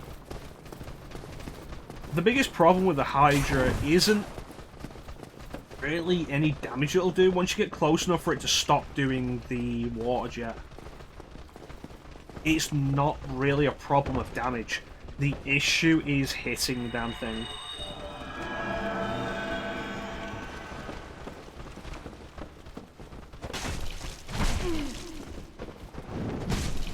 Ah, shit.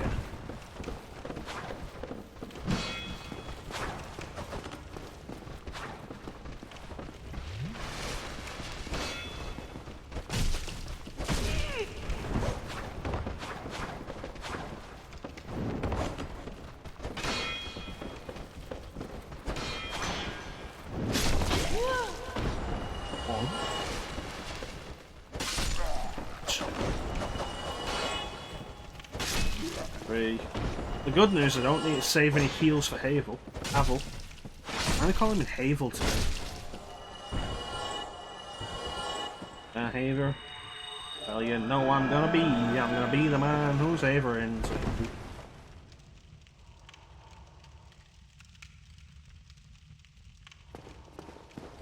How close are you for that to happen? Ugh. Somebody hit the karaoke. Somebody redeem some points for karaoke. It'd be fun. It'd be fun for me.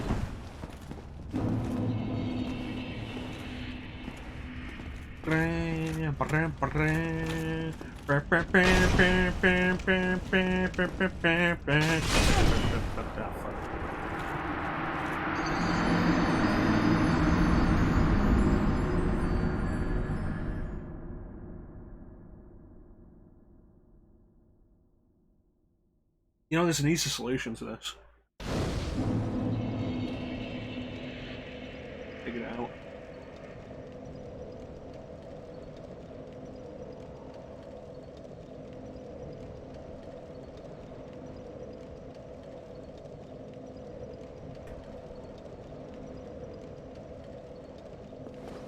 And I would walk 500 miles, and I would walk 500 more.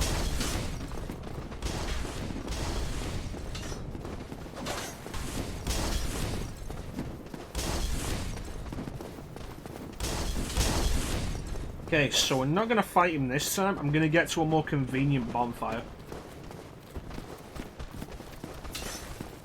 Make things simpler for me.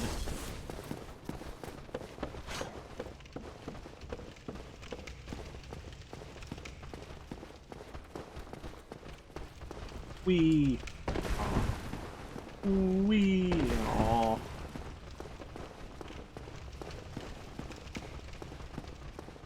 Just fall.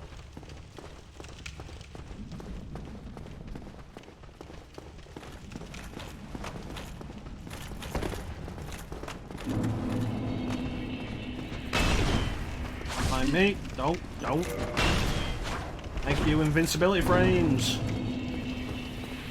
Later, bitches.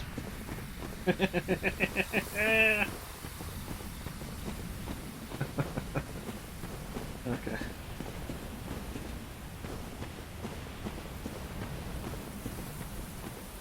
Yeah, the bonfire in Darkroot Basin is way more conveniently placed for this.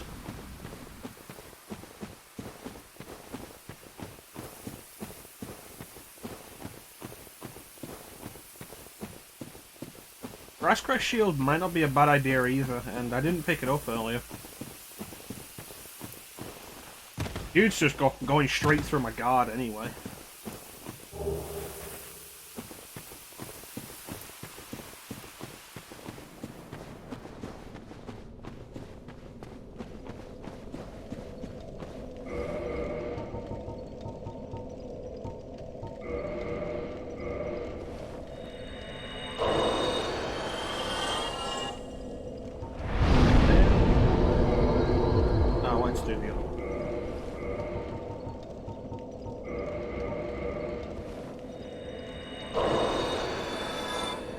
Remember in the original Dark Souls where you had to use those individually? Grinding area for what, Professor?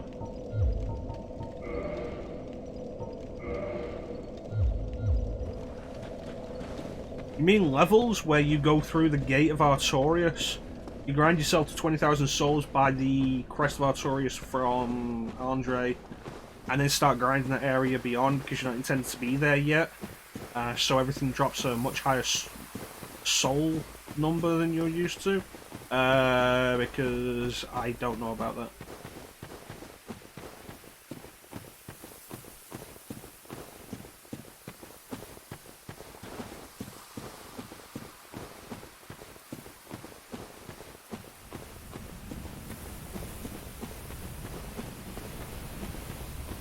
Alright, let's try this again.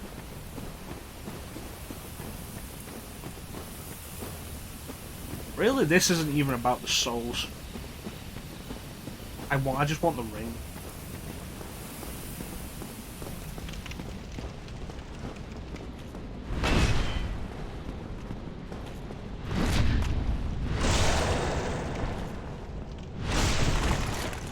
Yeah, that one. Yeah, no, I know about that.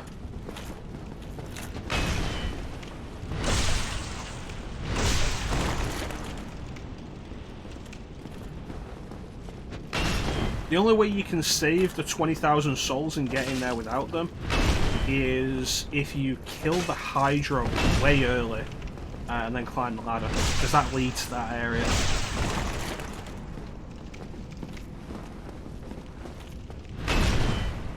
More proactive.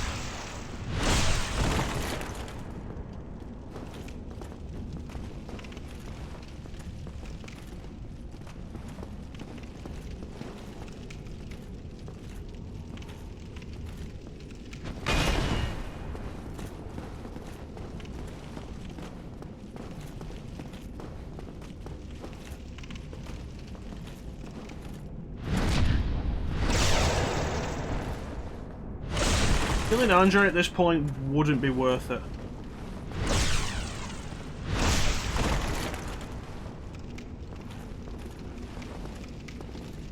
Yeah, he's almost at half health. Yeah, that's not where I wanted to roll.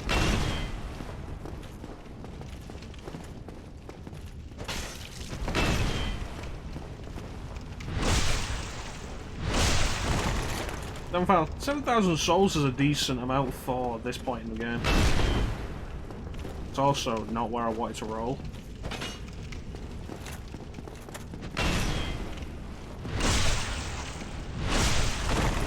Well, it's also the fact that if you can't kill Andre in one hit, dude's a tough fight.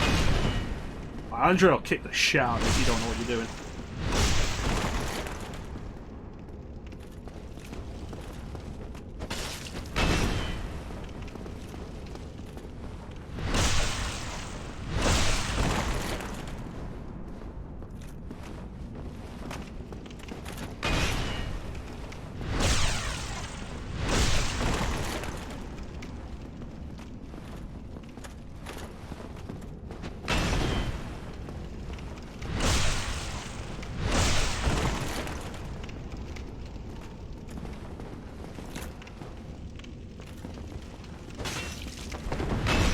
So that was fun, that was a delayed input. Don't know what the problem is with that sometimes. Really?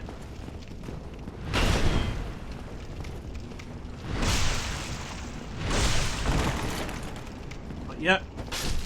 There we go.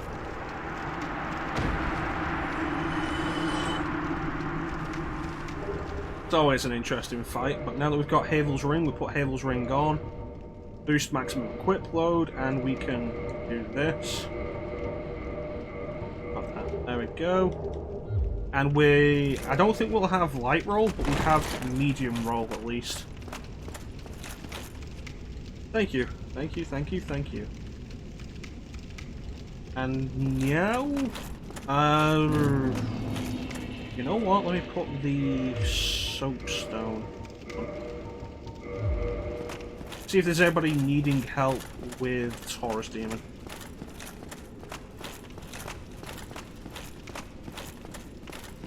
Because if I can get in to help somebody with Taurus Demon here, then that will lower the faith requirement and we'll be good.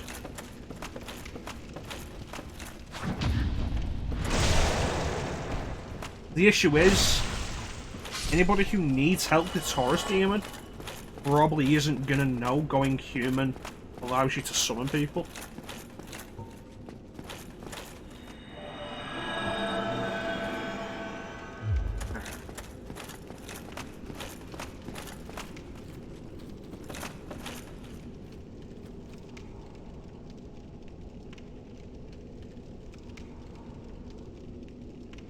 Alright, what do we got going on?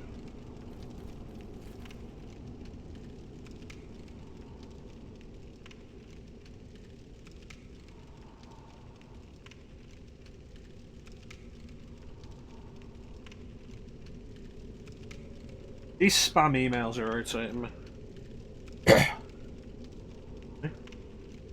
I keep getting, like, spam with the same subjects. Like, 3 or 4 subjects. Keep blocking them and reporting them, and they still keep coming through. It's like, what are you doing, Microsoft? Oh, Titanite!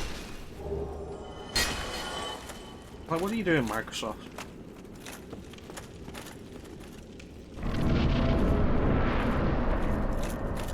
Oh, alright. Killing Taurus Demon will make this simpler to traverse anyway. I just didn't want to do it from the other side.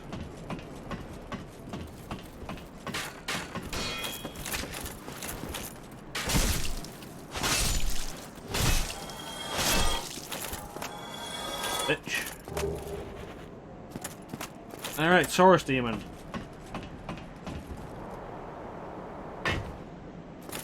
Do I have a strategy for Taurus Demon? I have half a strategy. There it is. Nope.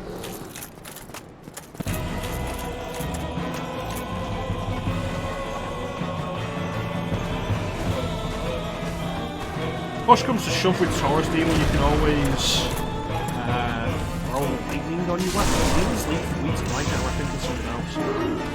Because there is the gold time resin there. Behind me, Ganon. Hello!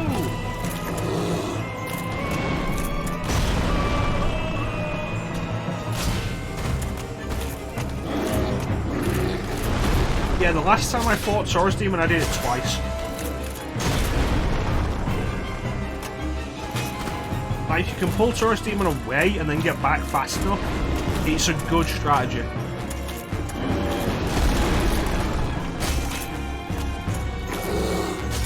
Boy, I love Demon Crotch.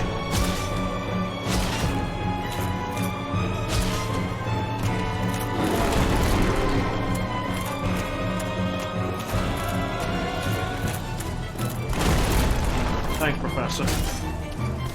I'll bear that in mind. Did I do good?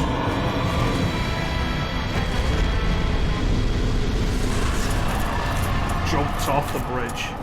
I've never had him do that. I think I only got hit once there, though.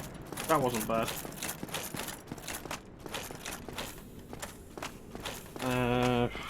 Head to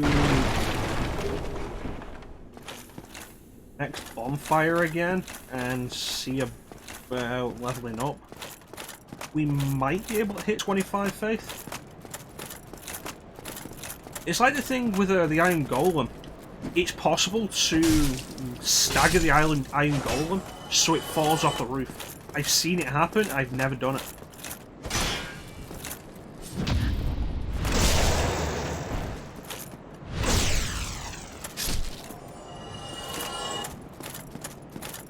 Gentlemen.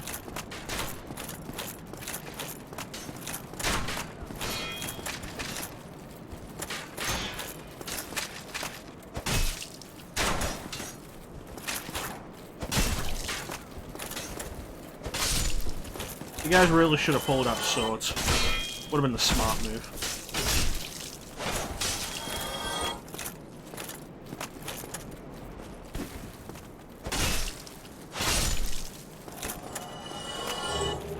And now I should probably start using some humanity to kindle some bonfires.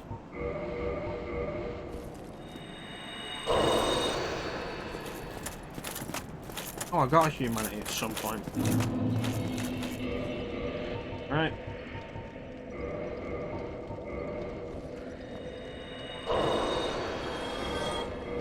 More soul items? No. Yeah, there we go. 25 faith.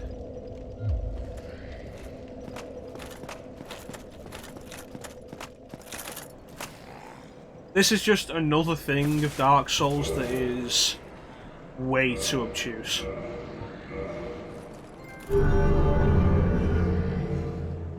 Like join the Covenant of Warrior of Sunlight. You have to have 25 faith, or have faith reduced by 5 for every person you've helped kill a boss. Like, seriously?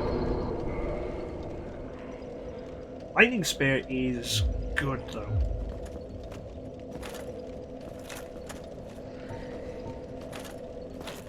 Hey, you know what? I'm not even going to use it here. I'm going to head up to Bell Gargoyles. But first...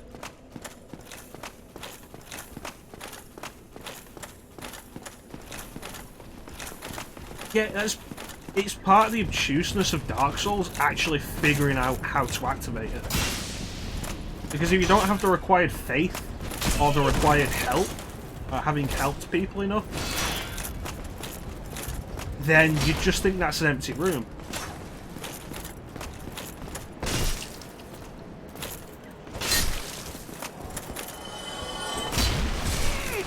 Oh, shit. This guy's probably the toughest Black Knight. 2 reasons. The small area you fight him in, and the... I didn't use bonfire. The small area you fight him in, and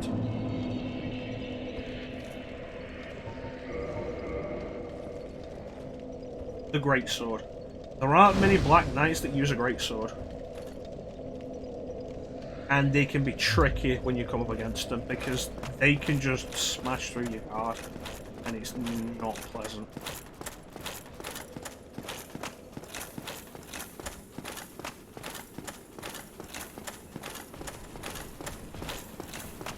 Plus, this dude aggro's pretty early.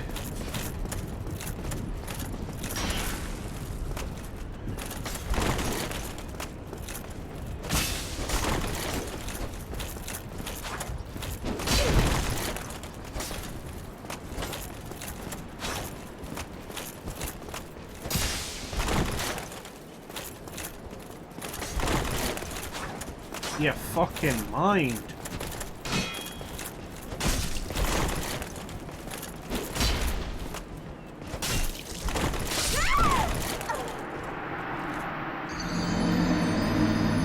That son of a bitch hollow. Son of a bitch hollow. You know, that's something I've heard quite a lot. The Capra Demon is one of the hardest bosses in the game. I have never died to Capra Demon. And it's one of those weird things, because like you hear everyone say Capra Demon is like the hardest boss, or like the hardest early game boss, and I've never died to it, but then you hear people talk about how some other bosses are really easy, and I'll have a bunch of trouble with them.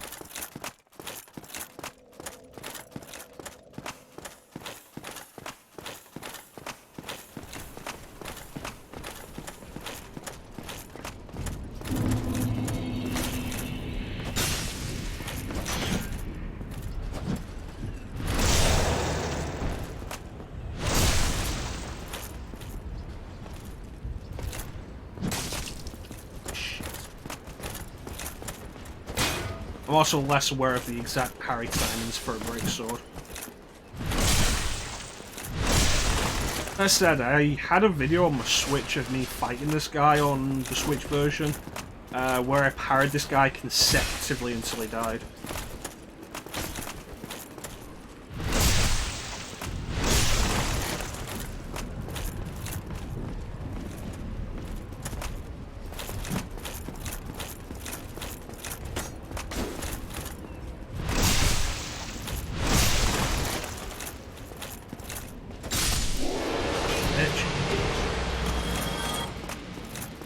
I would have probably been more irritated if it had dropped Black Knight Greatsword, because I want to do a playthrough of the Black Knight Greatsword and I've never had that guy drop one.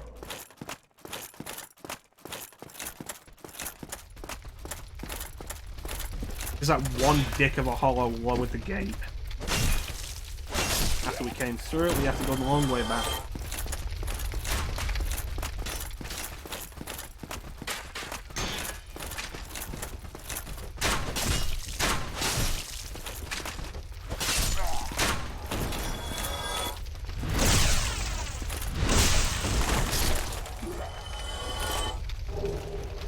Yep.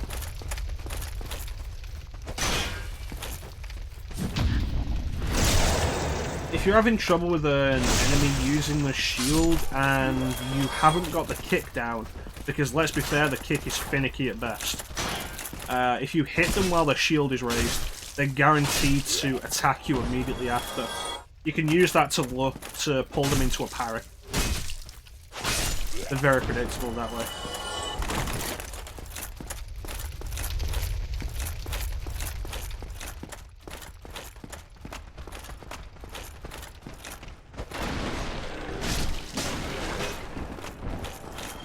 Sorry, were you saying something?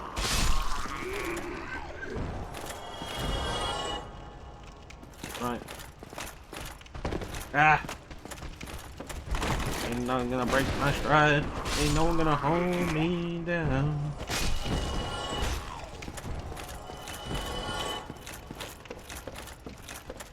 I think this is the mystery key. There we go. Now we can free Law Track, which I could do anyway because I have the Master Key.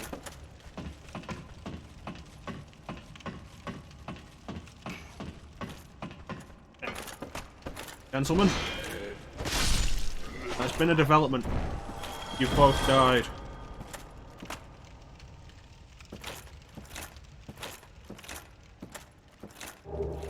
There we go.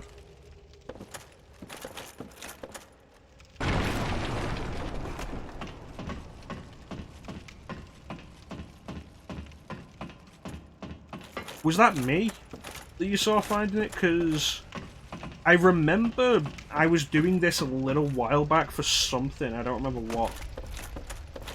And I hit the Sen's Fortress bonfire and somebody said that they didn't know that was there.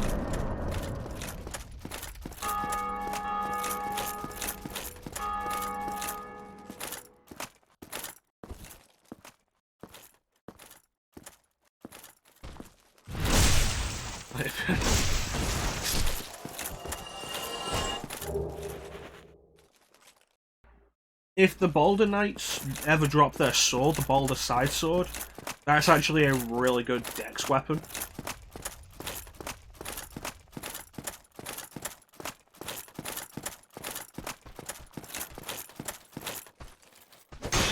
Yeah, hit them, they usually attack after that. And you can easily lure them into a state where you can carry them.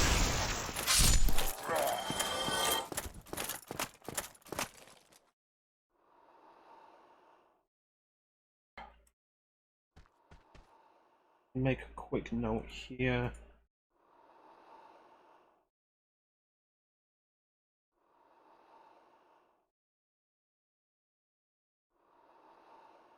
That's all good. Right. Boulder to the left of me, hollow to the right. So the first port of call is to kill this guy as quickly as possible.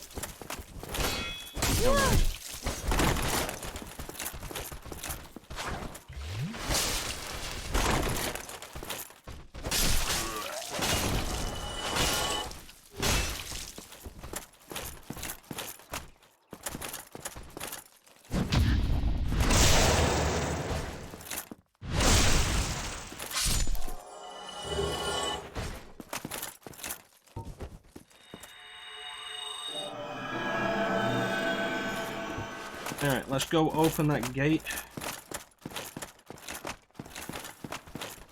Kill the Boulder Knights. Definitely kill the Boulder Knights. Kill the Baron Tech Knight and Baron Kike. Baron something. Watch out for that dip.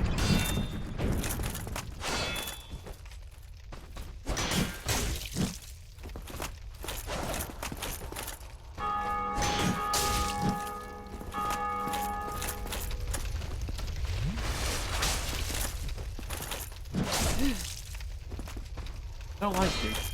We're not friends.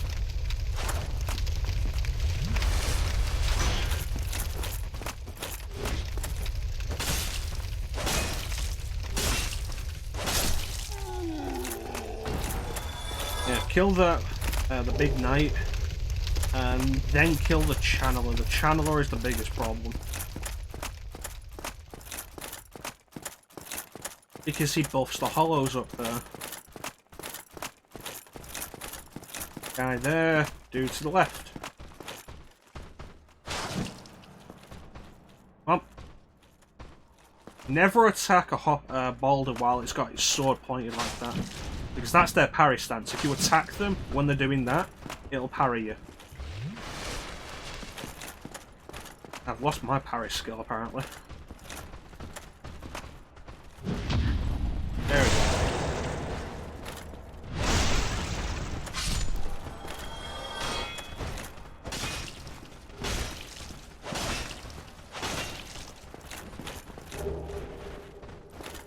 Titanite shards, it's all good.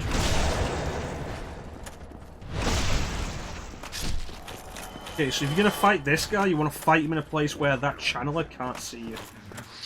Otherwise, he'll take pot shots at you like that.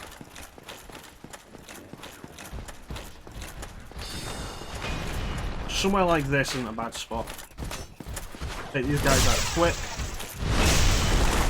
Hope he doesn't run, but he did, so deal with it. Use invincibility frames on the boss.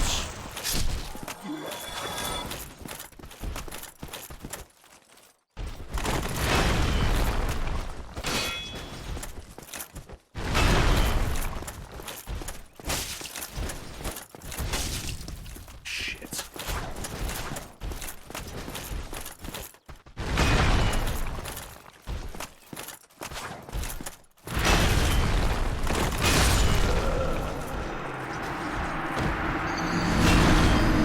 Got the gate open, we can move quickly back here.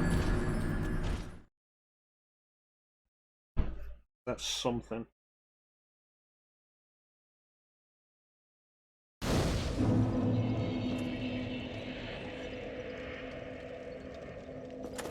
Go.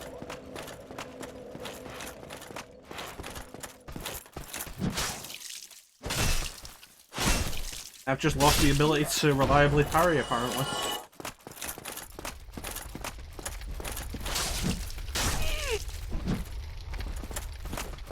Yeah, you know what? I'm just gonna see myself out, it's okay.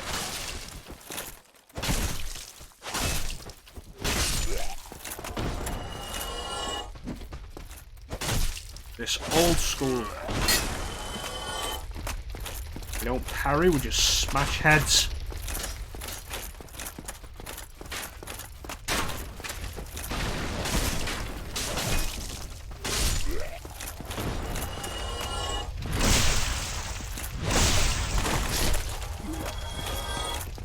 Come on.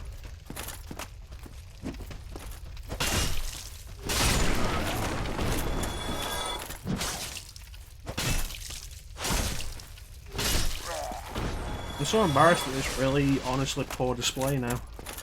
I was doing so much better earlier, and now I've gone and screwed it.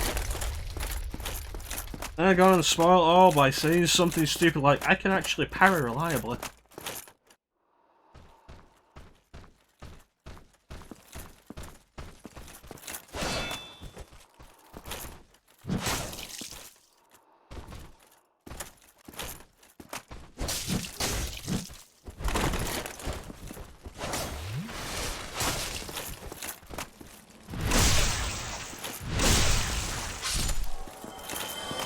I think the best idea here would be to head around, clear this courtyard, then take care of the knight.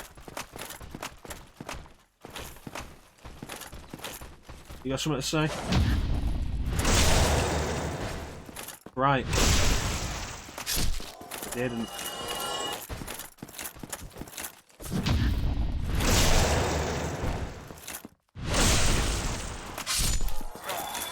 Alrighty then. The good news is we've ended up with enough souls to upgrade the mace quite a bit more. To upgrade it further, we'll have to head into the depths, which is unfortunate. But that's where the large ember is. I don't like the I don't like blight sound, but I also don't like the depths. And boy, is it something I really appreciate that I can skip both of them almost entirely with the master key.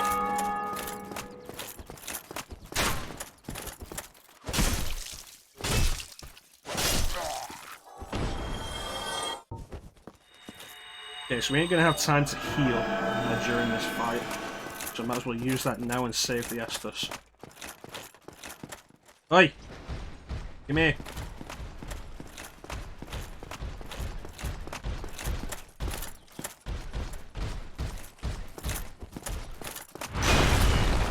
Oh, you got a big shield.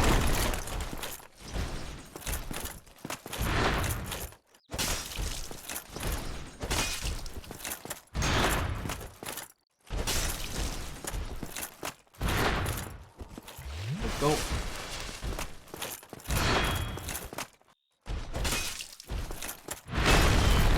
Let me go.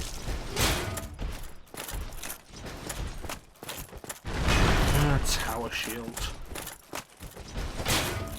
What beautiful pieces of solid metal there.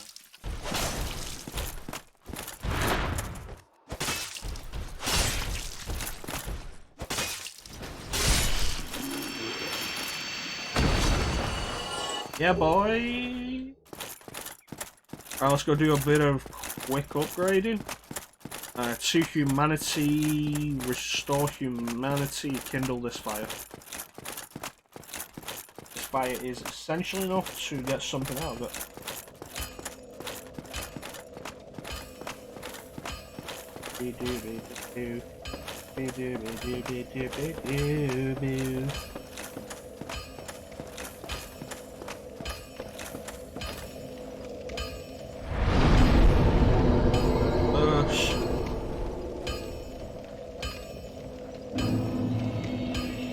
Get a little more comfortable and kindle, that's what we really want.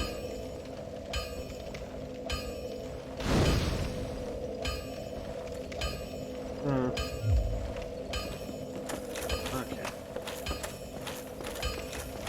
And have a word with our man Andre. Let me see. Mace. Need 3 Titanite shards. I will purchase 3 Titanite shards, my good man.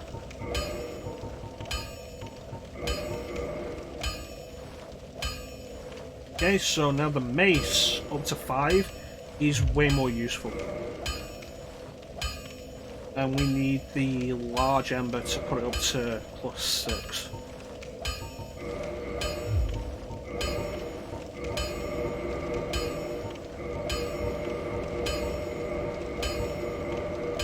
That's taken care of.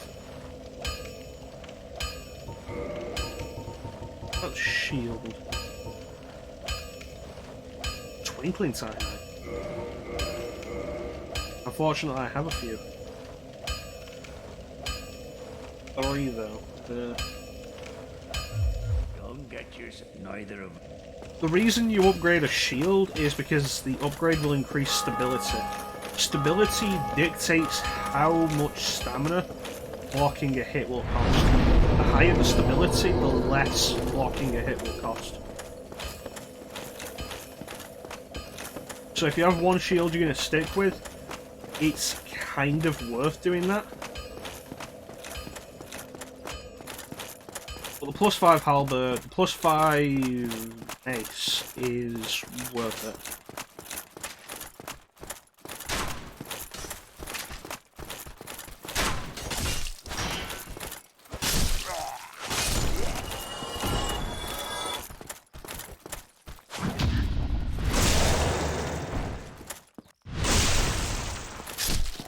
Okay.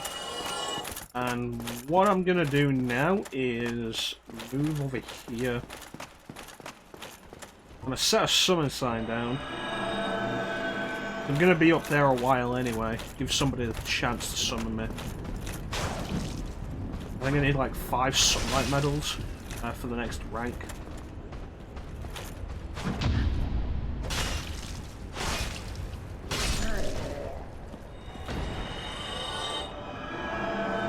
How's everybody doing tonight on what is actually kind of a warm night over here?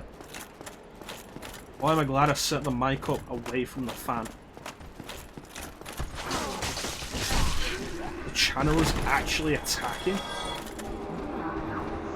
That ain't right.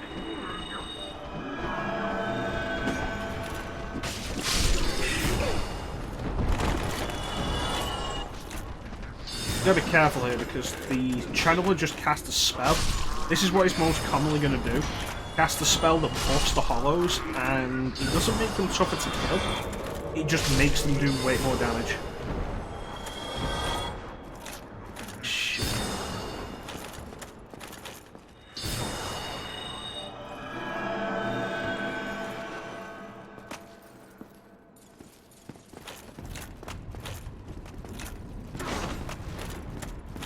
Okay, I'm gonna move away from that dude.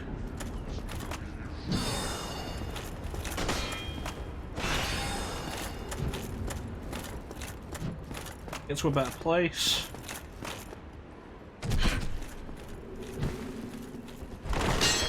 It's amazing how the netcode for Dark Souls is still shit.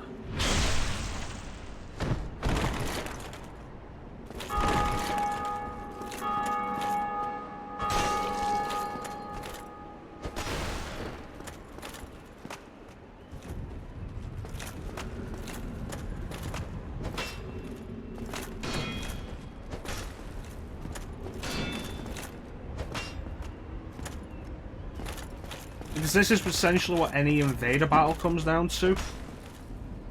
Because the lag is that much of a problem.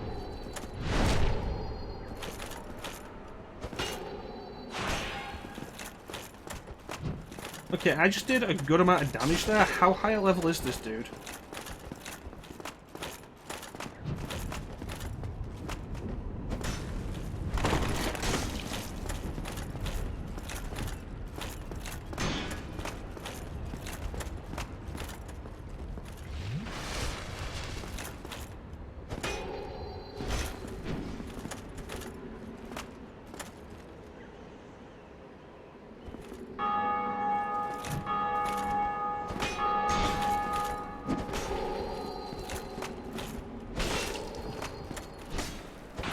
Thankfully, I'm not playing on PC where this guy could potentially end up cursing me permanently and stealing all my levels.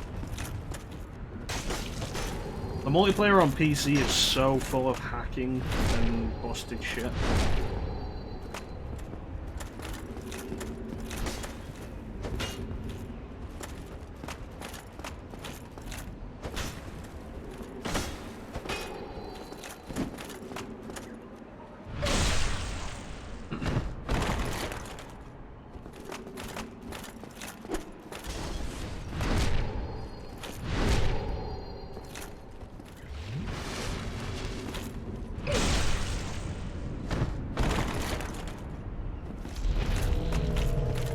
Wonderful.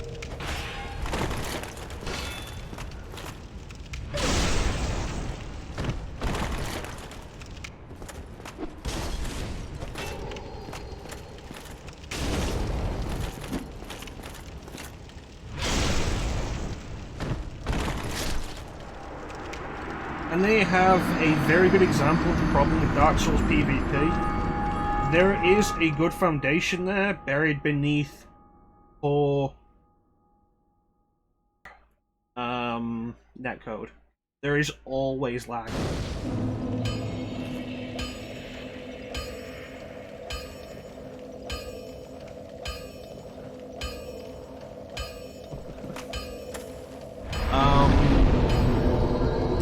there's a specific number of in-game enemies that will appear like that. That isn't one of them. And even if it was, the level was way too high for it to be an enemy that's supposed to appear there. I think the first Phantom you are likely to see, the first NPC Phantom like that, is probably Kirk down in the depths.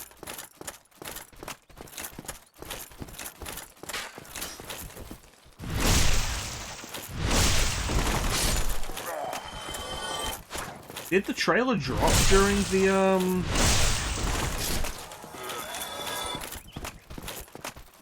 Didn't the first trailer since 2015 drop during E3, though? Like, I know it dropped on the same day as one of my streams, but it wasn't the first one, was it?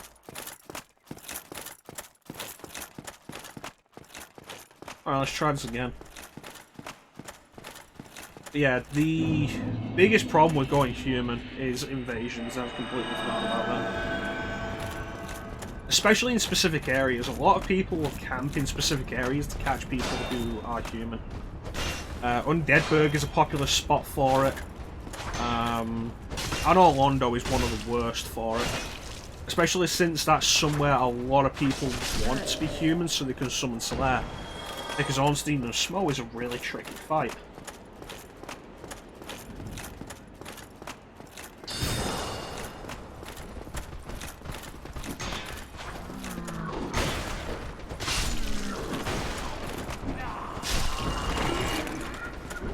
Well, there's a few specific places people like there are a few specific places people are known to hang out, trying to invade people.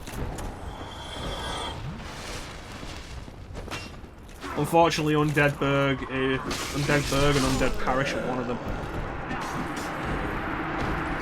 That's irritating because I got input like that. That's been happening every now and then for me. I pressed R1 and it didn't attack, it attacked later. Which meant at a point where I wanted to block because the enemy was attacking me, I was attacking. And that's like the second time that's happened this stream. Fucking hurts. If I die because of my own fault, fair enough. Dying because the game's fucked up, I'm not happy with. I don't remember that.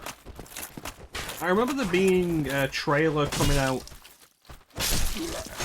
during one of the streams. I don't remember it being the first stream. Well, I've not really looked back on the first stream since we did it.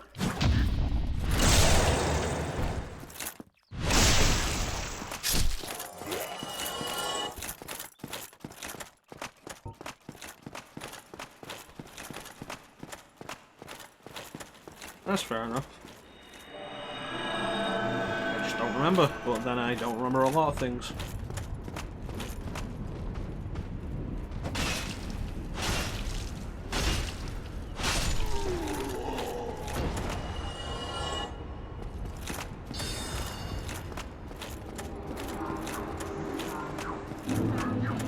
Already doing the dance.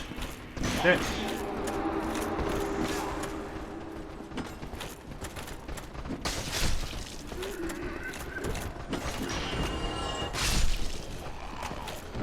The best weapon for this point, though, to burn through these guys is the halberd.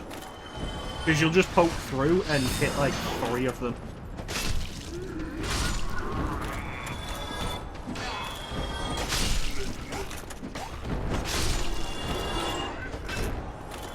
Alright, now let's deal with that channeler. Did he fall down?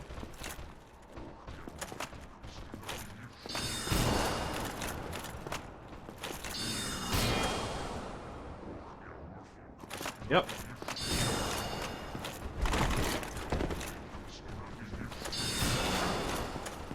And there's Boulder Knight behind me, because I'm a genius. Shit.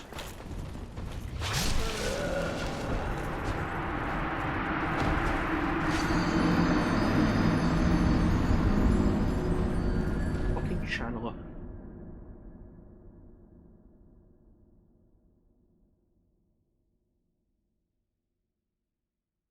Yeah, I don't know what the highlight of the first stream's about, because it's like, I think like almost the entire first stream.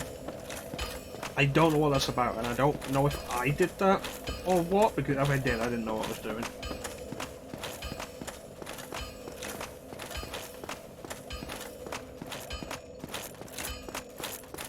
Okay.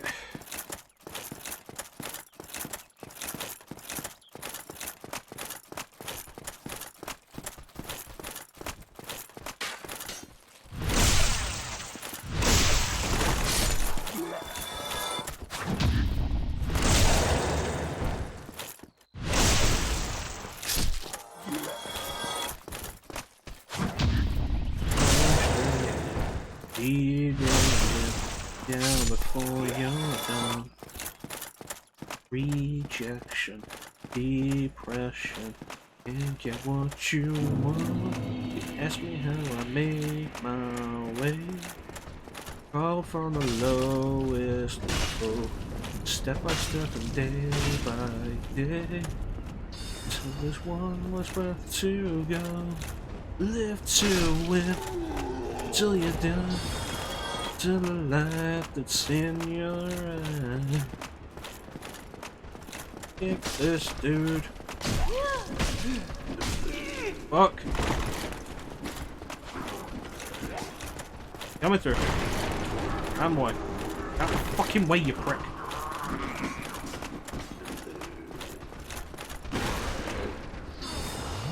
Alright, let's do this.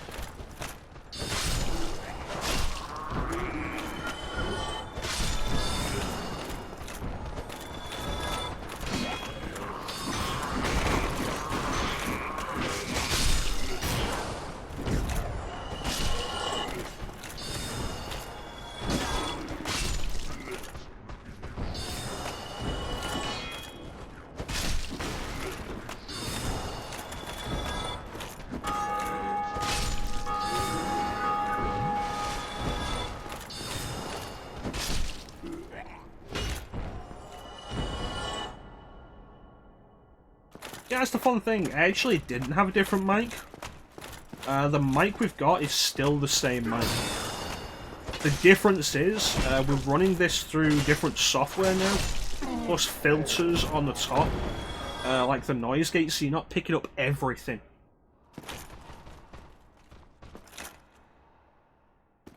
On this thing. Yeah, so you're not picking up everything, which is nice. And like run this through Streamlabs OBS instead of the Elgato software is really a lot better. We end up with more options and stuff, more info, more details on my side, more customization through the stream. But it is the same mic. It's not the same capture card.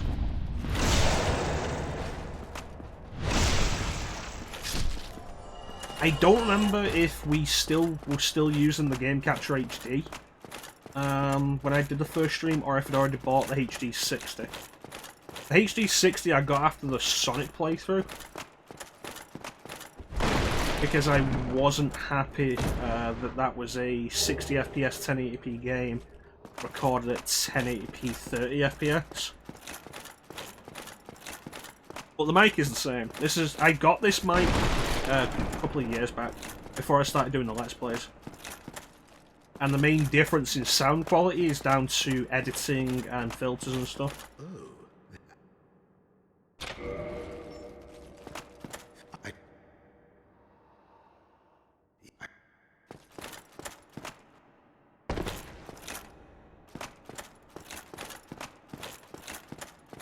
But it is the same mic. I still have the summon sign down. Did I put it down? Should be able to see it from up here.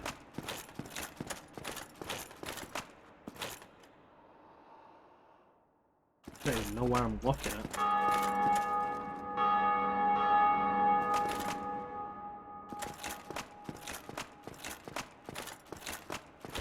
Yeah, it's all about the software that's going on over it. It's like how in the 1 year anniversary of the channel,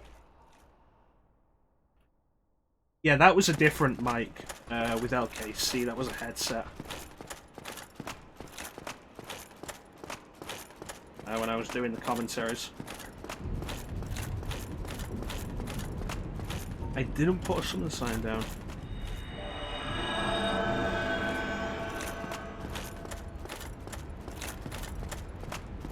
Yeah, that was a different mic. But since then, like I said during the 1 year anniversary stream for the YouTube channel, the 1 year anniversary video, the difference in quality, because like the 3 videos we went through were all done with the same mic. This mic here. Which, this one.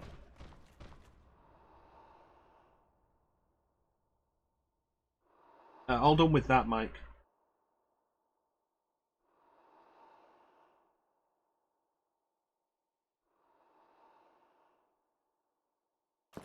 But it's a case of editing and software over it.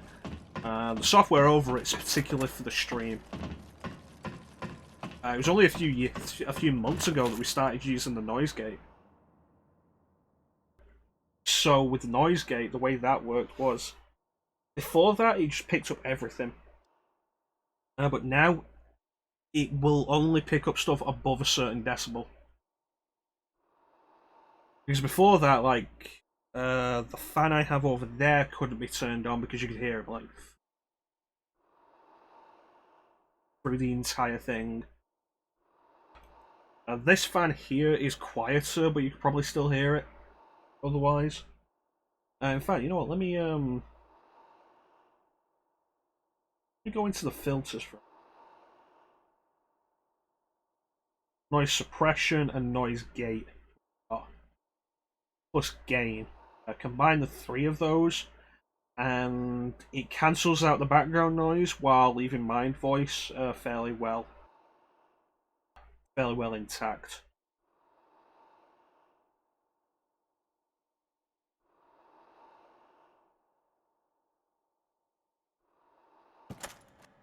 Okay, what we're going to do now is, I guess we'll take on Bell Gargoyles so we're not just stuck here. Excuse me.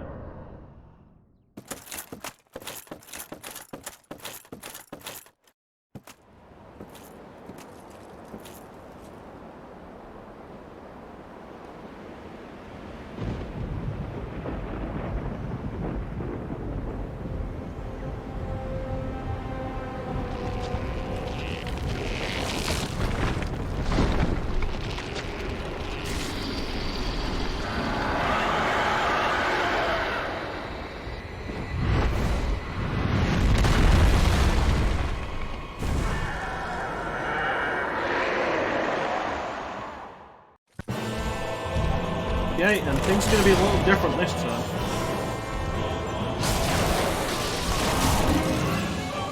First off, I'm going to die.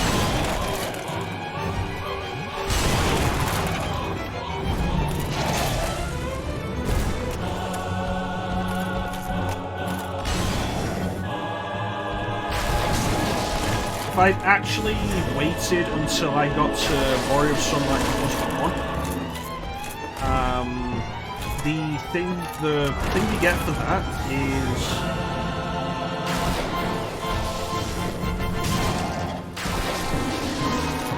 an ability that it's called Sunlight Blade. It applies lightning to your weapon. It's essentially gold pine resin as a miracle, and these guys are incredibly weak to lightning.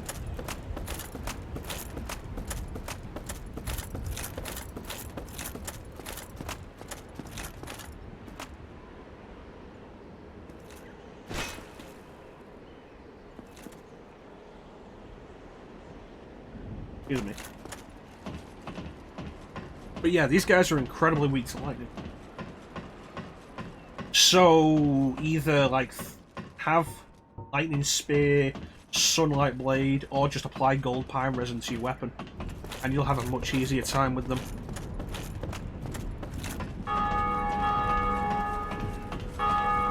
I think it's specifically because they're a type of demon, but I'd have to look into that again.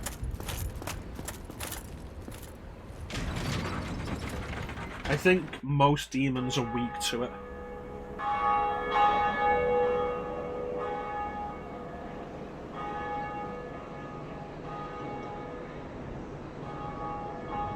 The unfortunate thing now is, like, I could go straight down to Blighttown and take on Quelaag. But I want the Large Ember, which is in the depths. I don't even remember where specifically in the depths it is.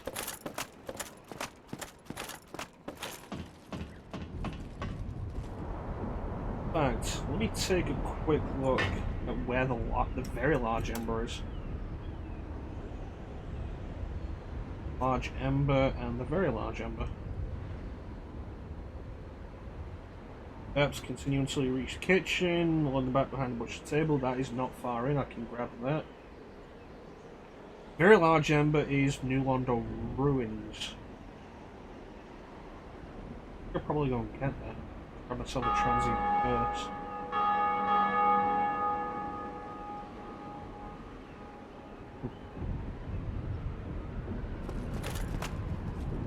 Say hello to Oswald. Find my way out.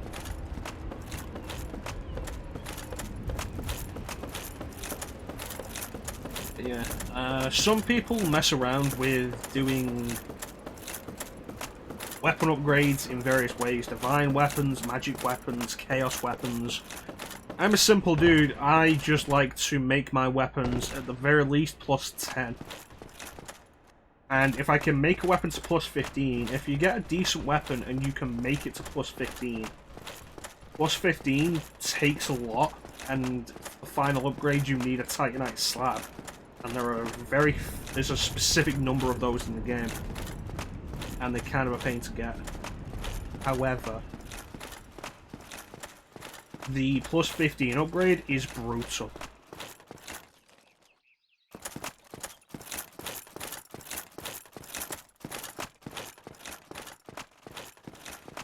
Crystal weapons.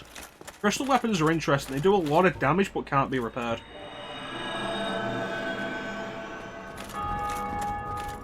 As far as I'm aware, they're fairly popular for speedruns.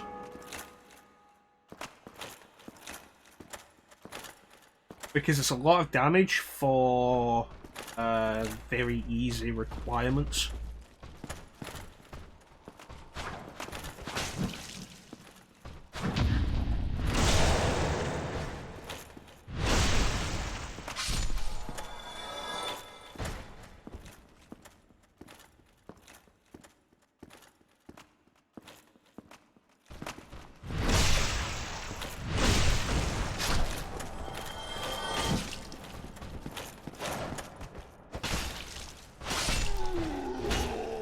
Down from, what was that, 4 hits earlier to 2. Can't complain at that.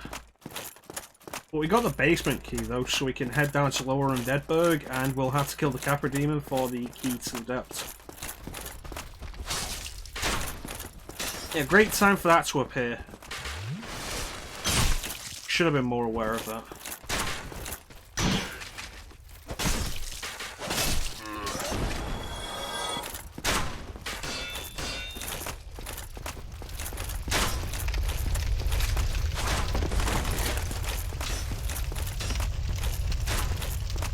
Let's go hit that bonfire.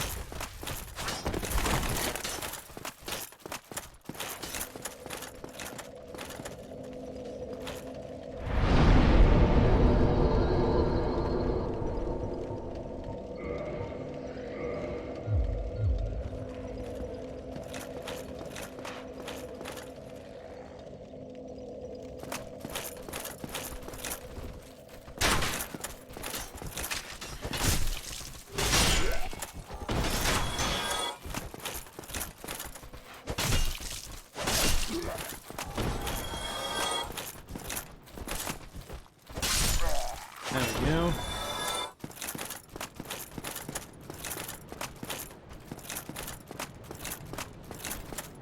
I'm going to ignore these dudes, head down here to this next bonfire.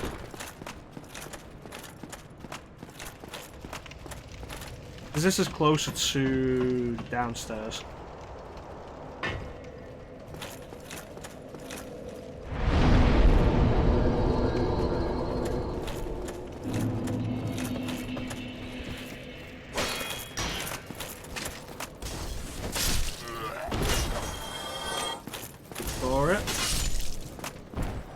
if you're ever having trouble in early game, there is a merchant down here. Because Star, you said you've tried to play this game, you've not been doing too great with it. There's a merchant down here that's worth a look.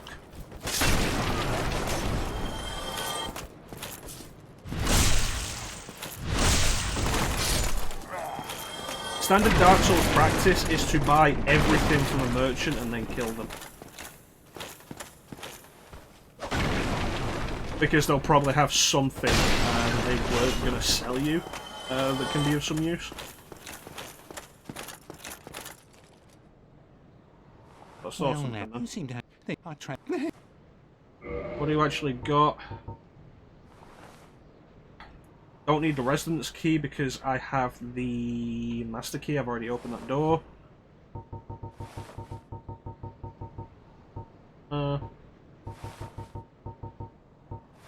Bottomless box, useful. Repair box, also useful. Thank you kindly. Let me see. 3,000. This isn't going to be enough, is it?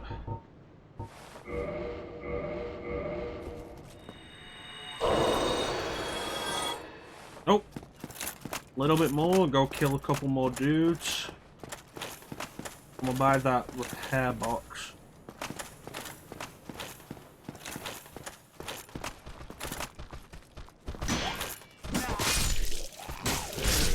I want to be careful not to activate the Hellkite Drake, I don't want to deal with that.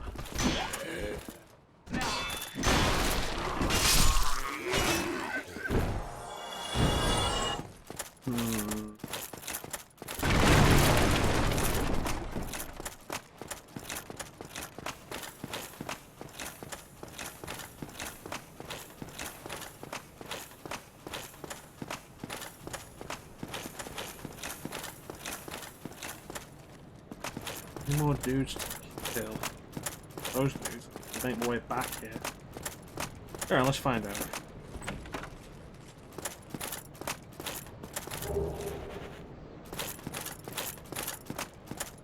A bottomless box is basically a box you access at bonfires. It lets you just put stuff in there. There, wait, no, damn it, almost. And that way you can move through your inventory without a load of stuff cluttering it. It's not necessary, but it's helpful. Now let's go get that repair box.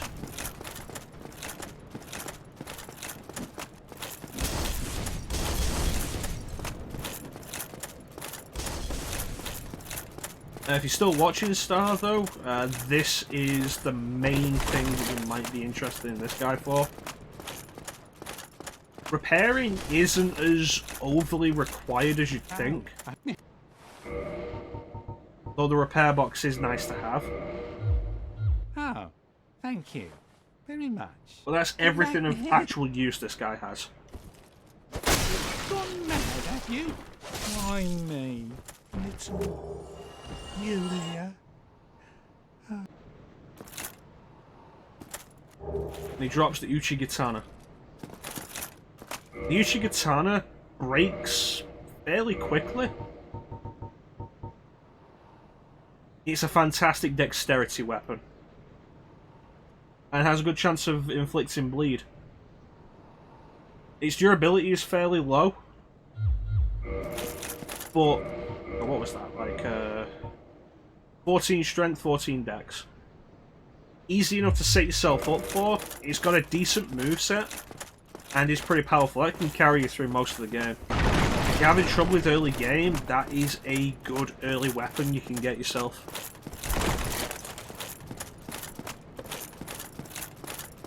And the thing with Dark Souls a lot of new players don't really get is you're not going to be changing weapons all the damn time. Generally, the smart idea is to find a weapon that works for you and stick with it. Just don't let that weapon be the Drake Sword.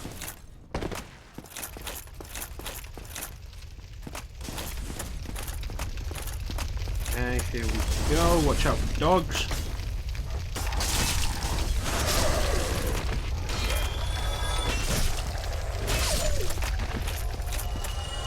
Watch out, fire effect.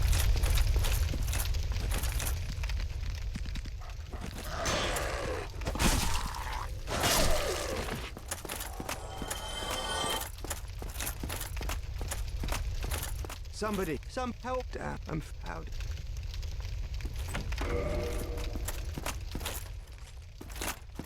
Brilliant. You opened the door for me. Thank you. I am Griggs of Vinheim. I am much obliged for your assistance. Thanks to you, I may now resume my... This guy's kind of worthless unless you're actually playing a sorcery character. Hello. I'm fine. I have my sorcery. Besides, I have an important... What do you got there, buddy? Ah.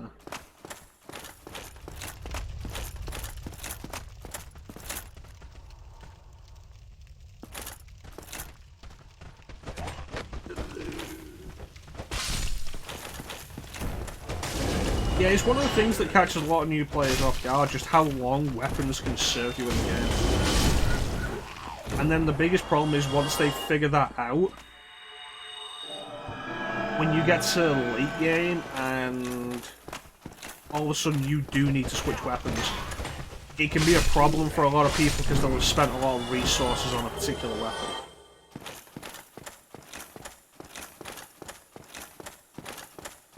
It's like, I've been doing the cleric build on the Switch version for a little while. It mostly came to a dead halt against the 4 kings because the mace, it turns out, isn't great against the 4 kings. Okay, and pull back.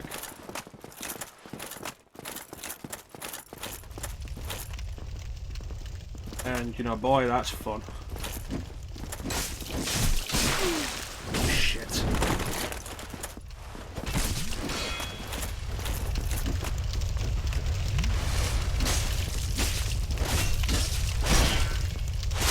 Gotta watch out for bleed.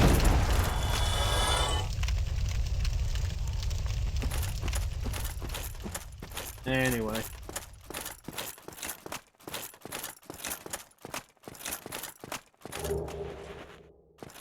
Mailbreaker, a weapon I never use. Like, there's a lot of weapons in Dark Souls. And I know Bloodborne got a little criticism early on for not having anywhere near as many weapons in Dark Souls. Dark Souls has a number of variations on singular weapons. But Bloodborne just has, like, I think overall 16 weapons.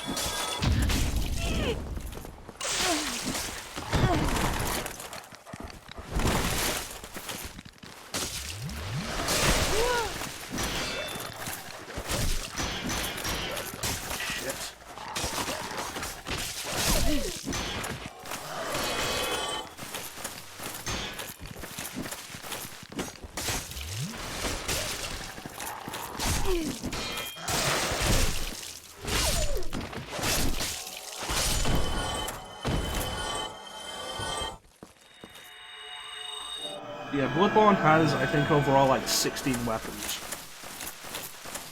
But every single one of those weapons is unique. They're all very distinct weapons. Whereas in this, there's a lot of variations on one kind of weapon. Like, there are 3 kinds of whip. That stuff. Alright, with how badly that went, let's see how poorly Capra Demon will go.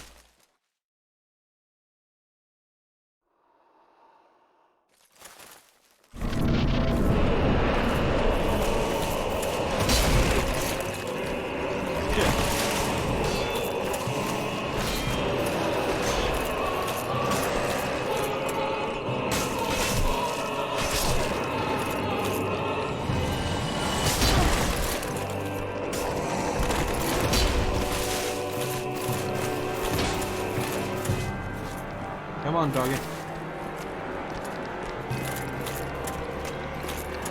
I find the trick is to separate Capra from the dogs.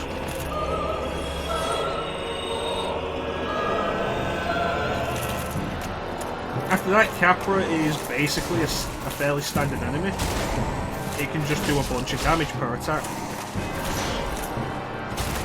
But treat it like a standard enemy. Be cautious, be careful, don't get greedy.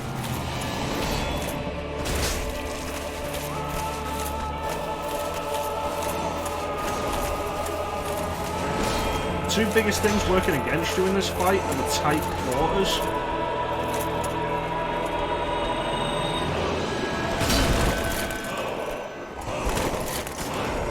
and the dogs.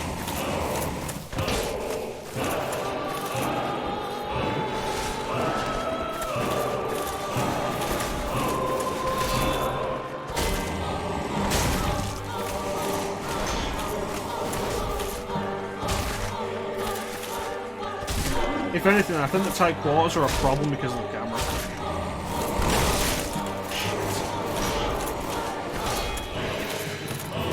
It's also a case of know when to drop your shield. Learning to...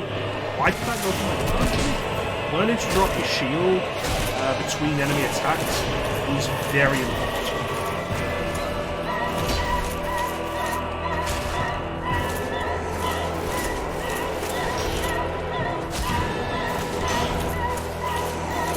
Because if your shield is up, you regain stamina at a much slower rate.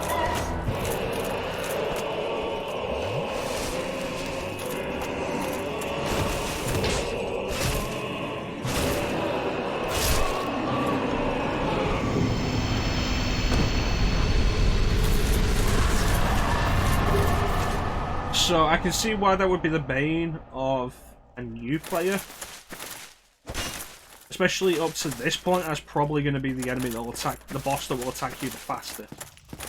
But learning to drop your shield to quickly recover stamina and then raise it only when needed is very important.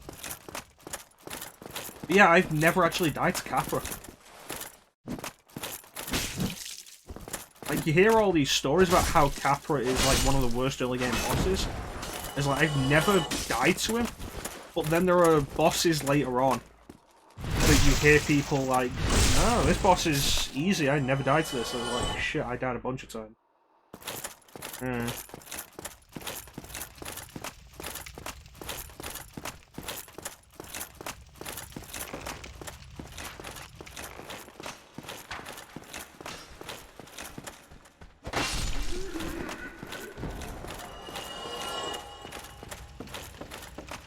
Just one of those things. Some people do better with different things.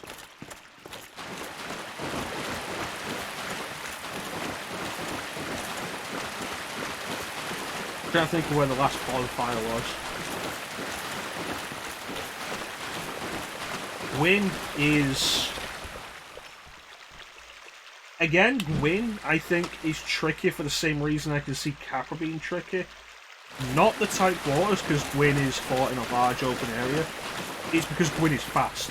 Gwyn doesn't let up, he doesn't really give you time. Which is why, if you manage to do Solaire's questline, so that you can fight Gwyn with Solaire there, Gwyn is suddenly not a threat. Because Solaire's going to either distract him to allow you to heal, or just outright hit him. Or Solaire will kill Gwyn himself.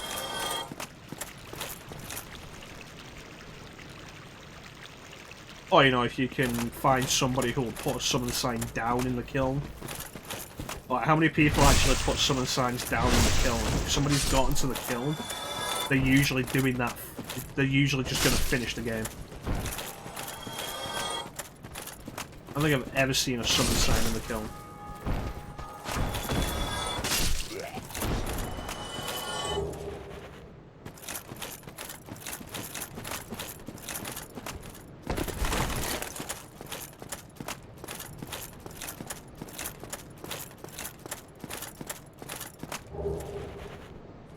That will probably be useful.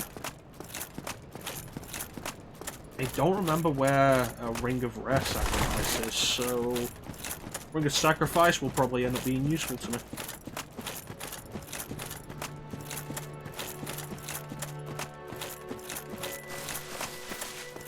There's Griggs.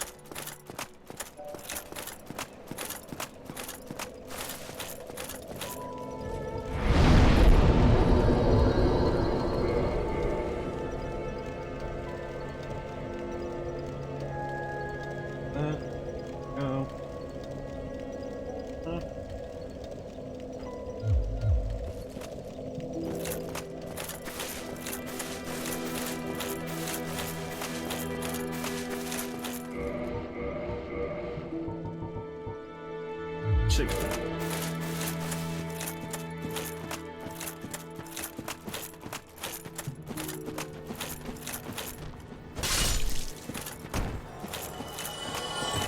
Well, let's head to the depths because I want that large ember.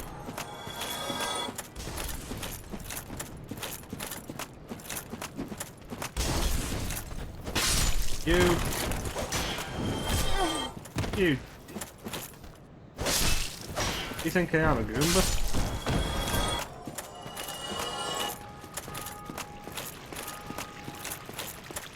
Yeah, I think teaming up with Slayer or if you can get another player against Win is basically showing one of the game's most fundamental points in one of the best ways. It's the opposite of the Ornstein and Snow fight.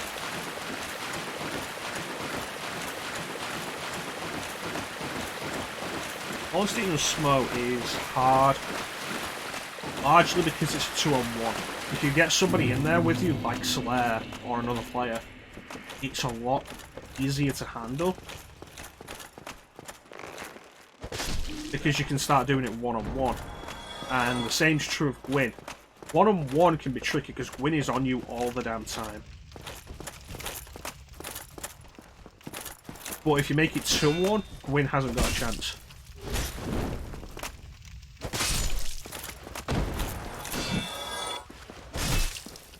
Fundamental truth of Dark Souls.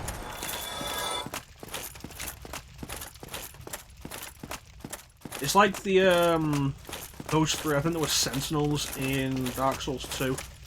The fight there was tricky if you ended up against all three of them at once. If you managed to kill one of them before attacking the other two, it got a lot more manageable.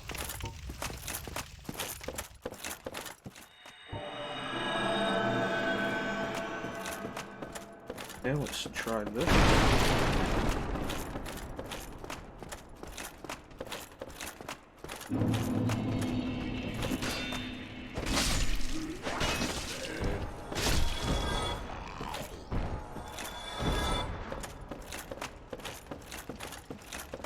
I don't intend to be in the depths for long. I don't like going through them.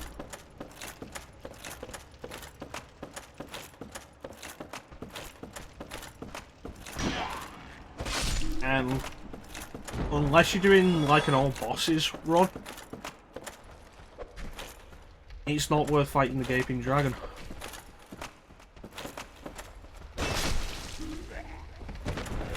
The Gaping Dragon isn't even difficult.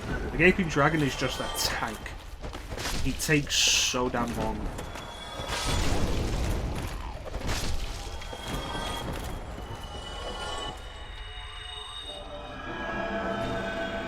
And the only real trouble with it is that it has so much health, but it can do a bunch of damage.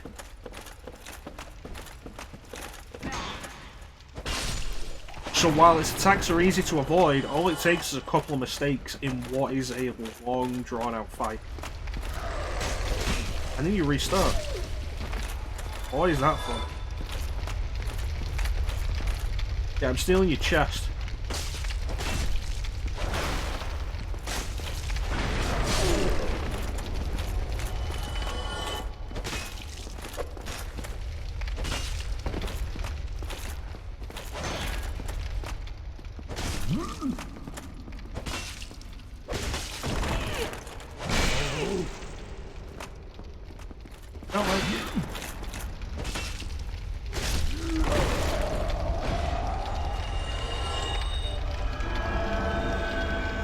Yeah, I don't enjoy going through the depths. There we go, what we came for. Get out. Everybody's got to go through the depths at least once. Thinking, like, did I go through the depths for the stream last year? And it's like, wait, no, I did. I had to have because I went through Blighttown. I'm not doing that again. I've heard the butcher's knife is actually fairly decent in this game, but I've never used it.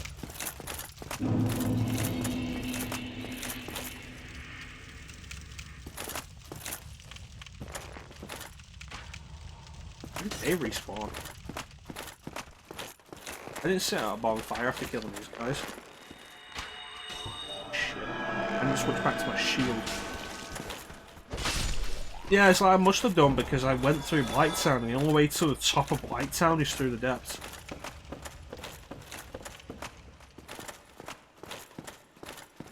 There's no other route.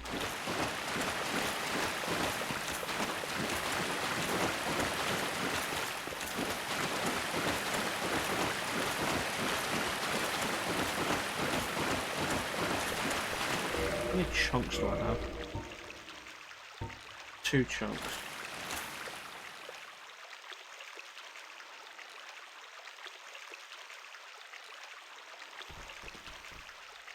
So that would mean I need a large titanite shards for everything to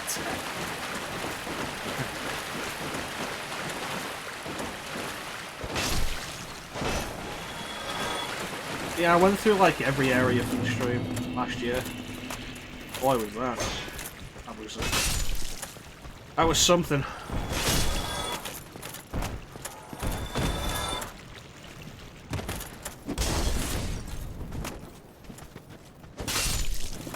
I don't like going through the depths. I don't like going through Blighttown. One of the worst parts of Blighttown, it's 2 things. It's the guys who shoot toxic darts at you, and also just how easy it is for you to lose your footing and slide to your death. I hate that.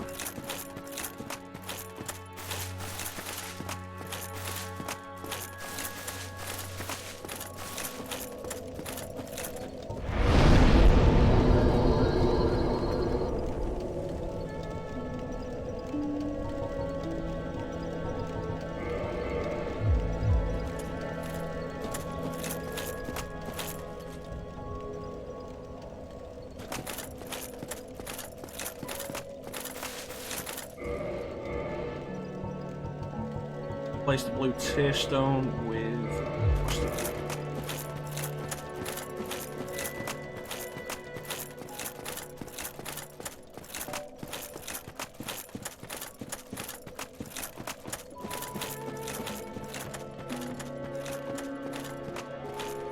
Didn't send it back up, what?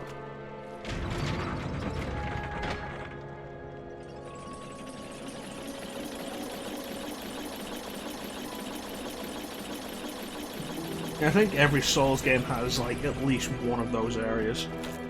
Like, I've heard horror stories about the Valley of Defilement in Demon Souls.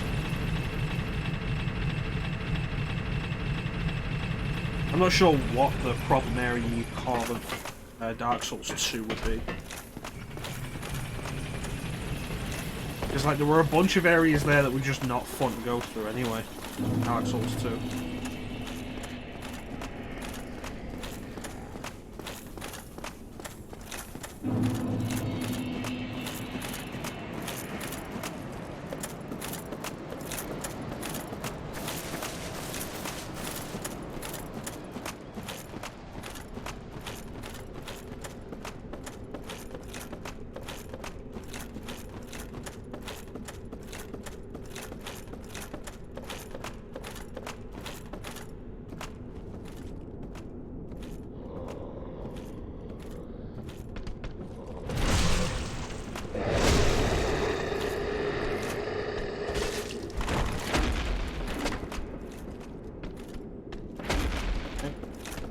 I find the best thing to do with these guys all the time is backstab.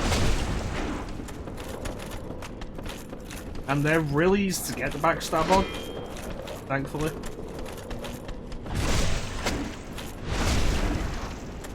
Which means you can reliably take them on at pretty much any level.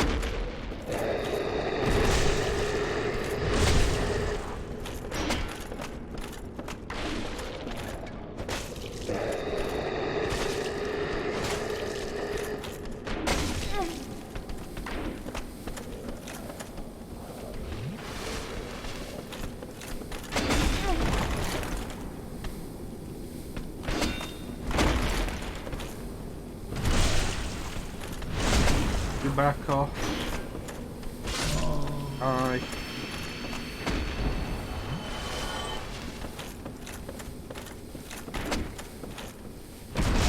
There we go. You.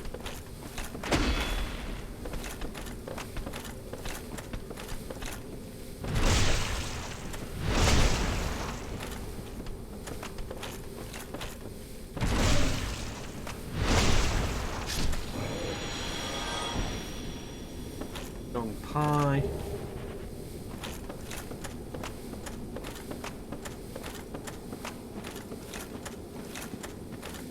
So if you don't care about what you're doing in Blighttown, you just want to get through it as quick as possible, you can avoid going this way. You can avoid all the guys who shoot toxic darts.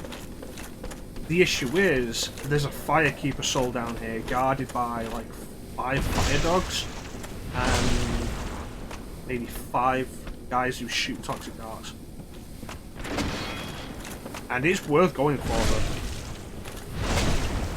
Because there's a limited number of Firekeeper souls in the game. I think if you find every Firekeeper soul and kill every Firekeeper you can for their soul, by the end of the first run you can end up with, I think, +6.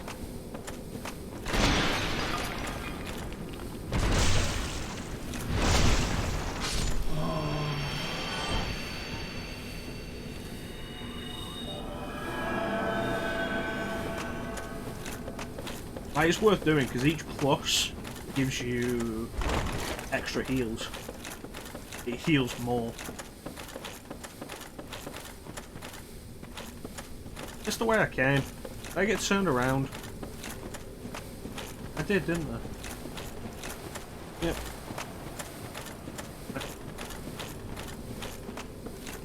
Alright. What's going on Discord while I am running through...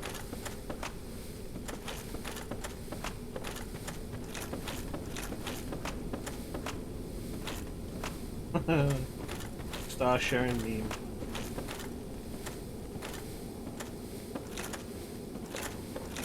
Good stuff. Now back to our regularly scheduled Dark Souls.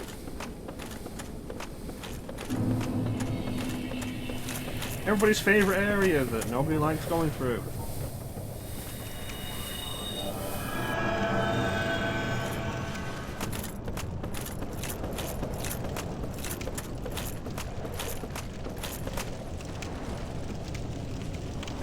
Down. In an earlier round.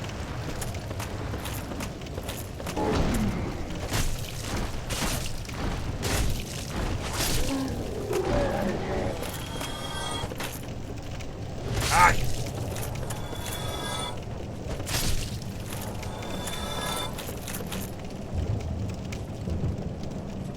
And sugar, we're going down swinging. Be another one with a bullet. Oh, for fuck's sake, already. It's a local town for local demons. There's nothing for you here.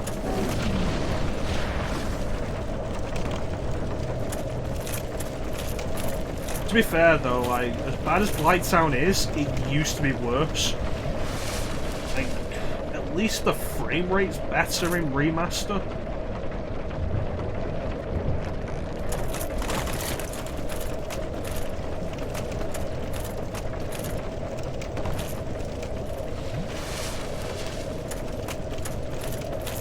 Going through Blighttown in the original was just not... It was kind of painful. I only went through Blighttown all the way once on the original Dark Souls, and it gave me a headache. Yep, the frame rate. Because the game is really poorly optimized.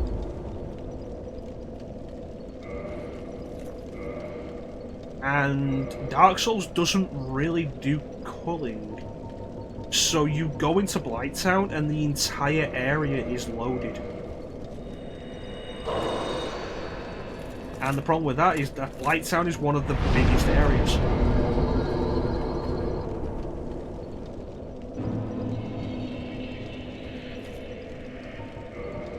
Okay, we're over 3 hours now. Anything goes.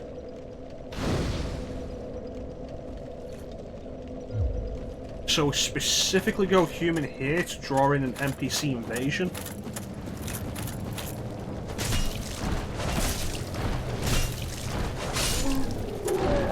Which will happen... Rich. There we go, Man-Eater Mildred.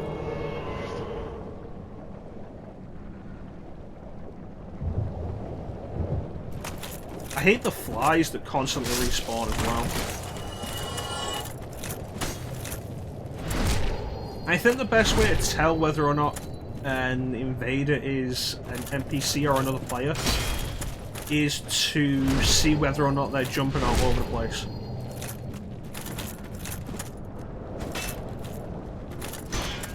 Because Dark Souls 1, 2, 3, and Bloodborne, maybe Bloodborne possible, I don't know. But all three of them have absolute trash netcode.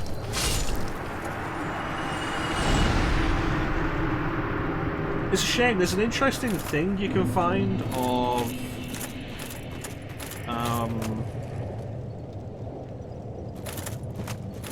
Dark Souls 3. 2 players modded their systems to connect over System Link and played Dark Souls 3 on there through System Link. And when there's no lag and no connectivity issues, which is basically impossible in Dark Souls, when you don't have any of that,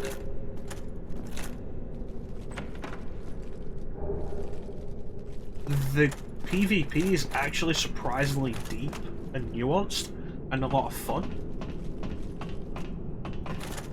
The issue is that you'll never have that.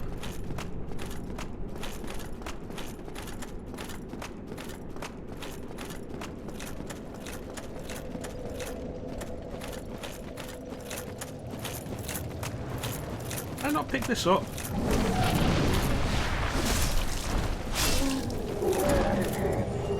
Jeez. Yeah, that's Bane's favourite weapon.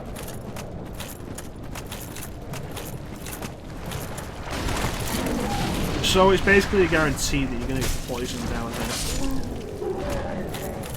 You actually can't run to from here to the next point. You can't make it from here to the next point before you get poisoned.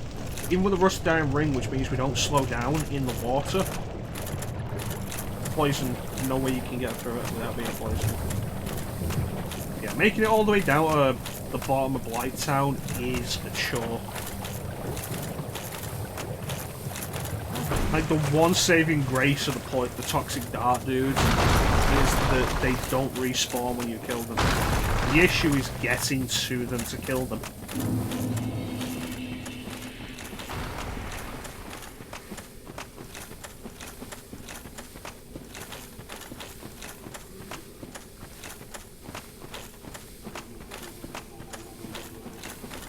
So we specifically go human there and kill Man-Eater Mildred, so that the summon sign will appear here.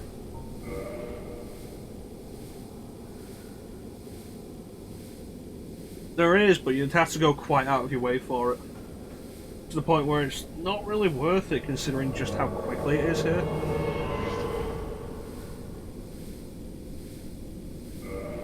The issue I have, though, is I don't have any of the blossoms.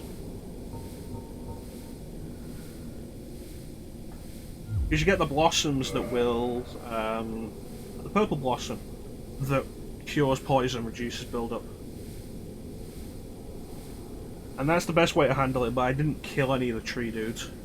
So we're just going to wait for...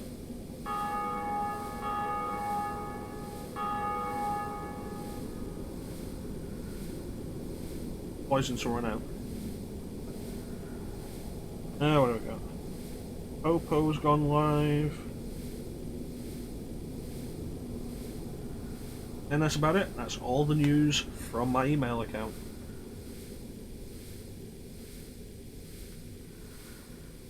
I don't want to be fighting Queelag with my health draining.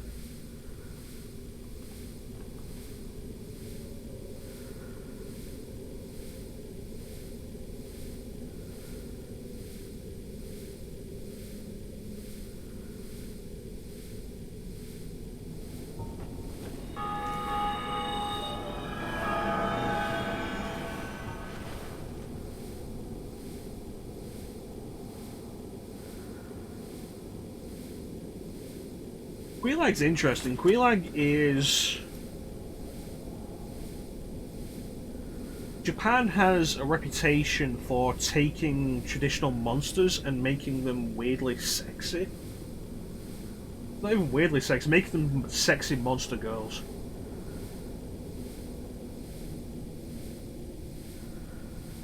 Queelag is about as close to that idea as this game gets. No other monster is a sexy monster girl. Awesome. Much health. Yeah, let's do another heal.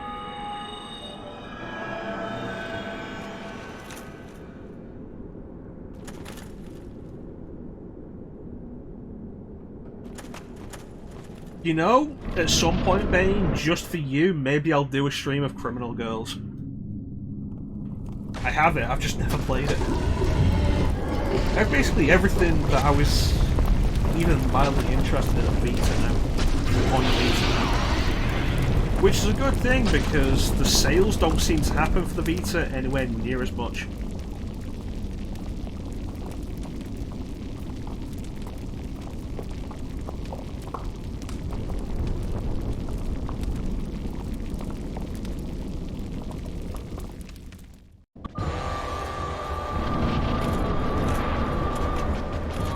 Your womanly wiles won't work on me. I am also a woman. There are two real problems with this fight that you need to watch out for. The magma that it'll spew out, and also when Queelag does the explosion. And if you don't see the explosion coming, there's a good chance that will kill you. Aside from that, the fight isn't actually that tricky.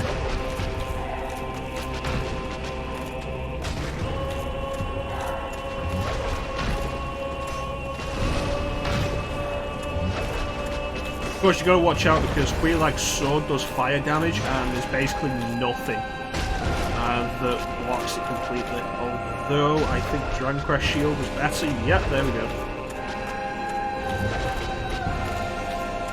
I think Queelag's sword, the Chaos Fire Sword, is one of the few boss weapons that's actually worth checking out.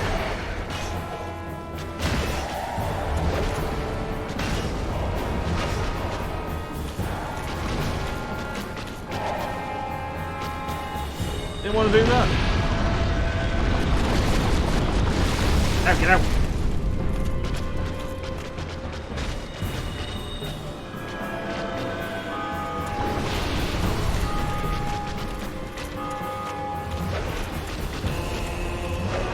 It's always interesting to play more Dark Souls and hear the bells ringing in, just to see how many people are still going through Dark Souls.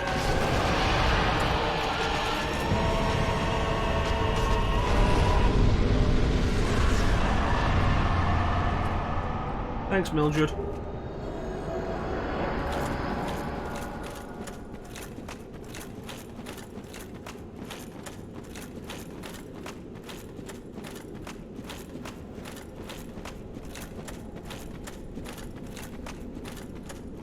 Alrighty then.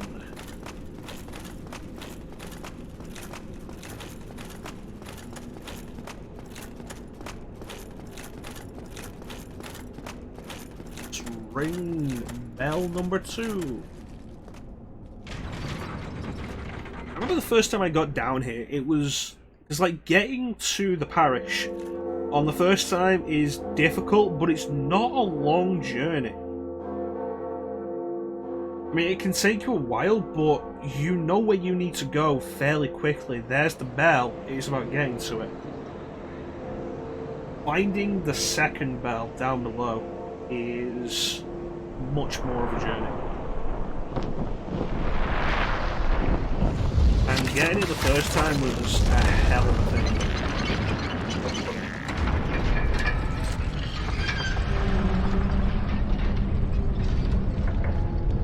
Didn't die to Quelaag on my first time.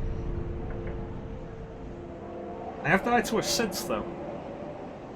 So there's that.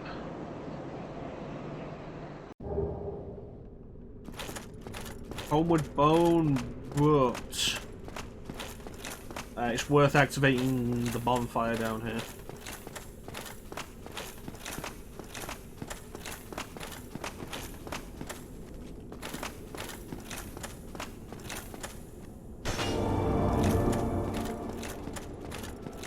The messages like that are one of the main reasons that it's worth playing online. What have we here?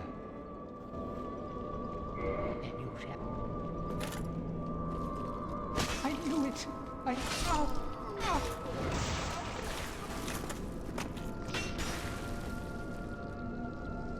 You don't have to do that. You can answer yes and he'll let you pass. The issue is that guy's kind of a prick. I don't like him.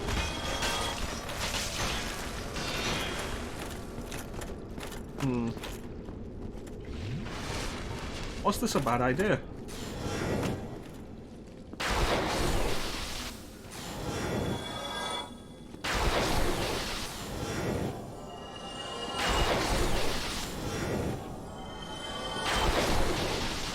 It was the best idea. Oh, good work, Clem. We just killed an eager. Egg vermitude. Do I need to use one? Did I get an egg?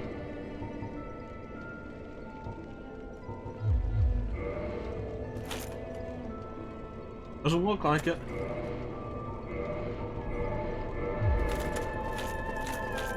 There, lady.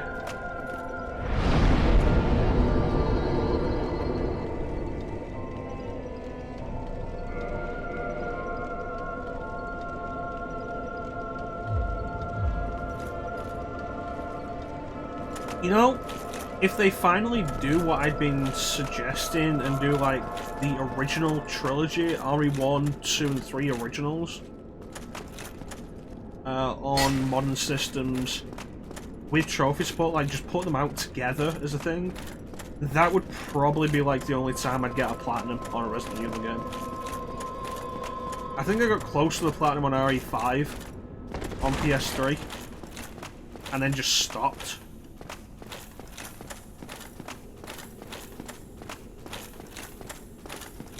Well, I'm never going to go through an RE game again that much that isn't just one of the original 3.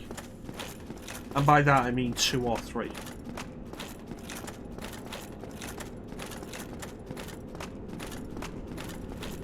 Enjoying the stream? It's actually going fairly well tonight.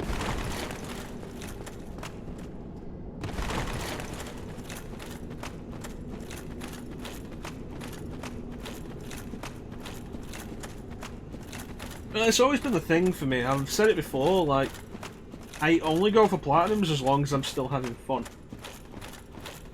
Or if it's not a major chore. Alright, thanks for joining us, Clem. You take care, buddy.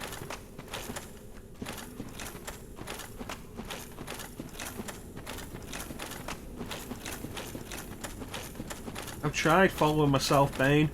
Just keep going around in circles. Okay, let's go back. I want to get that Firekeeper soul. And that Firekeeper soul is almost definitely going to lead to a death. Which is why I wanted to do Quelaag first, while I was human. So I could summon Mildred.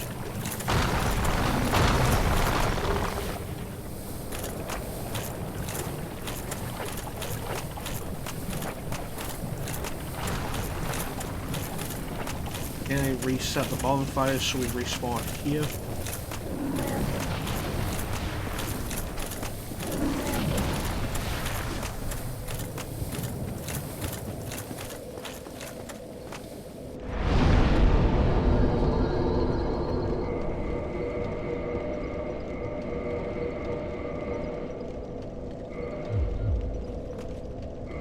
crest shield back on.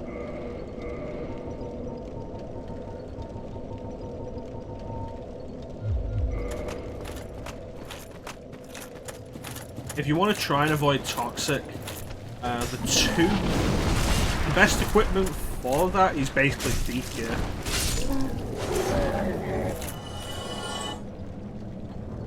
Thief gear, I think, has fairly high resistance. Plus, if you add the spider shield to that,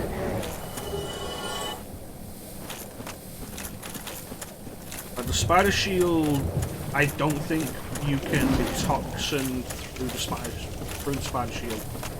Like blocking the knives, I don't think will make you toxic.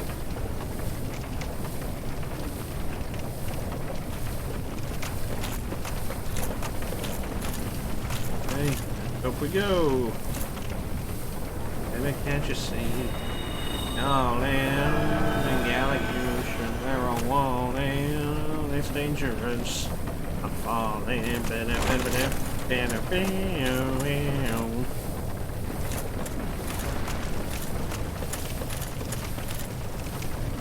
you go. Going up some more.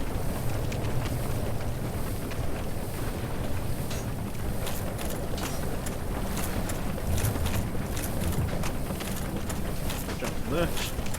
Yeah, like that. We're already taking toxic damage from that. Through that. I don't think you can get toxic through the spider shield.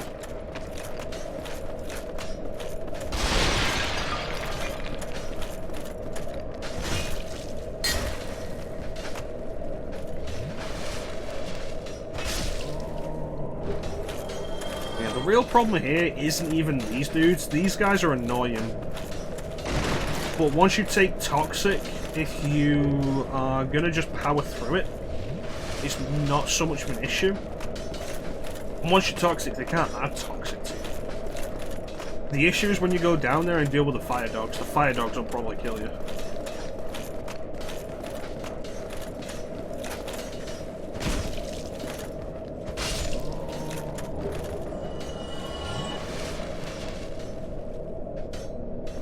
Okay.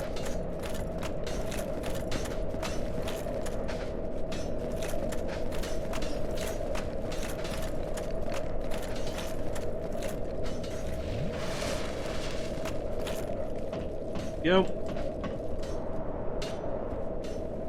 I'd like to get through this without dying.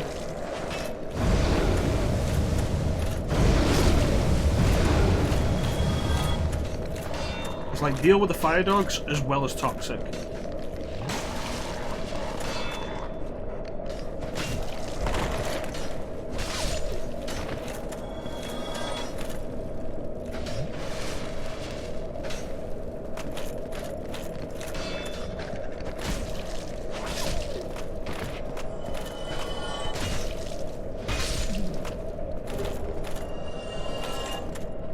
These guys.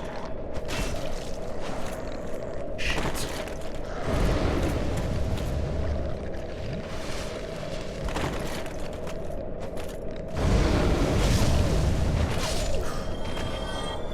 That got nasty. And then these fuckers come to the party, completely uninvited.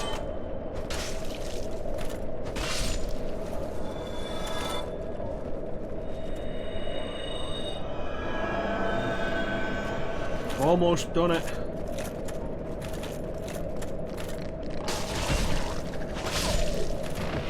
Nice. Grab the Firekeeper soul.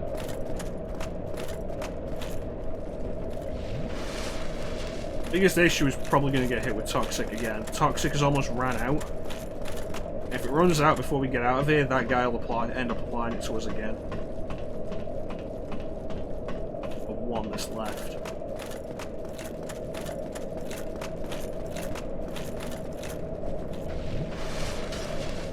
Okay. On that.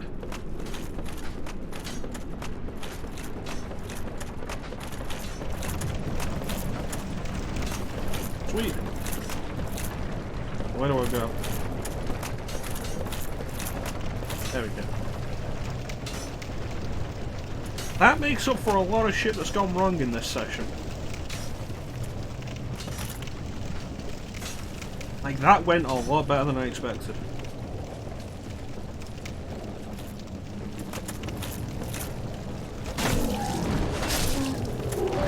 Smash the bug. To be fair, they were completely uninvited. Like, on top of a bunch of the other stuff I'll complain about with Lighttown, the continually respawning mosquitoes are something I just really hate. They're not difficult, they're not difficult to kill. The biggest problem is that they just keep coming.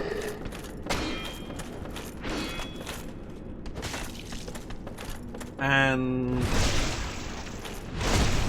often they are just in an awkward position to hit unless you've got a weapon that will do like vertical attacks.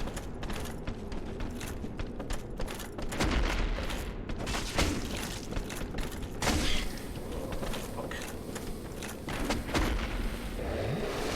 I want to aggro that other one.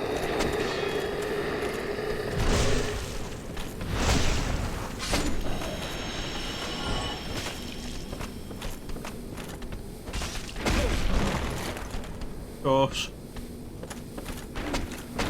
Just to make my day worse.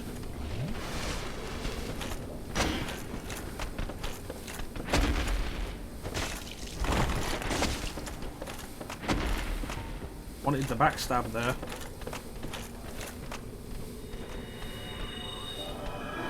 Oh. Damn it.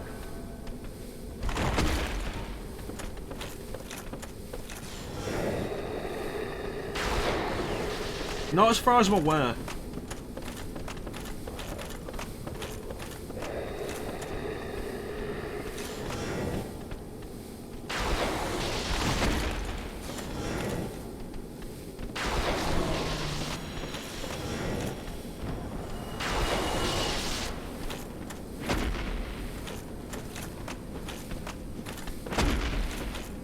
As far as I'm aware, they're just there.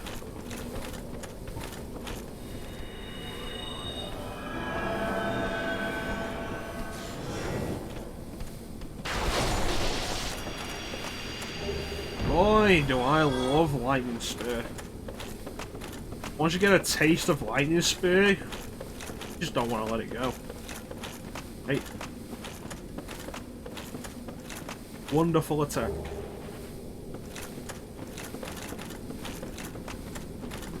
Now, I've been through all of Lighttown's little swamp area. There isn't. They'll just keep coming from somewhere off in the distance.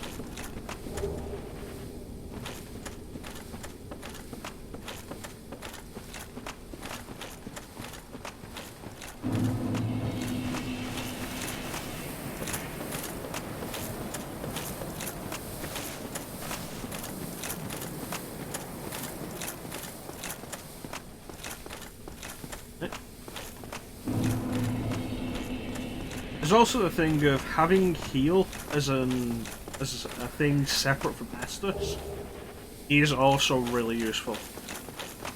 Like, a lot of people rave about pyromancy, but for me, I like miracles. Miracles, definitely.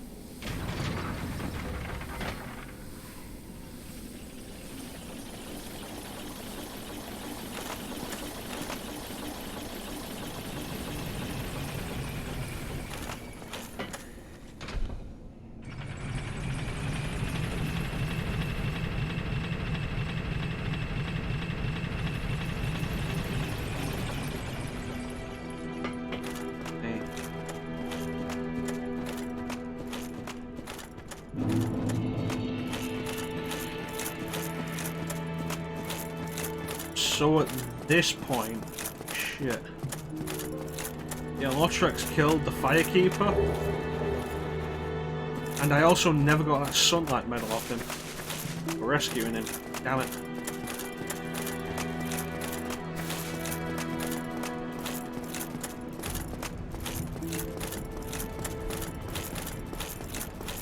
That creates an issue. Oh, at my guess, it was... Oh, miracle. Let's see.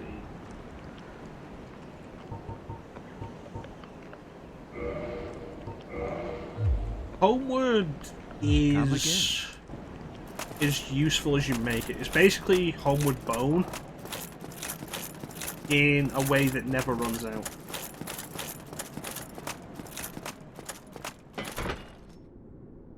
So how useful you'll find it is dependent on how much you use Homeward Bones.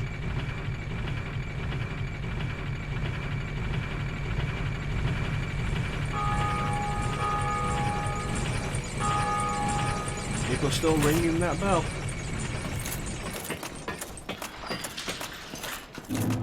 Alright, we got the large ember. We can have Andre ascend the mace.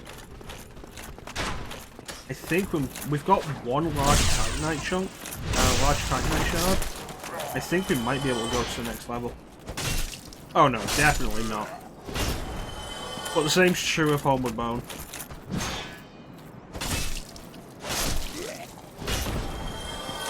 At least you keep your souls though, at least it's not like the dark side.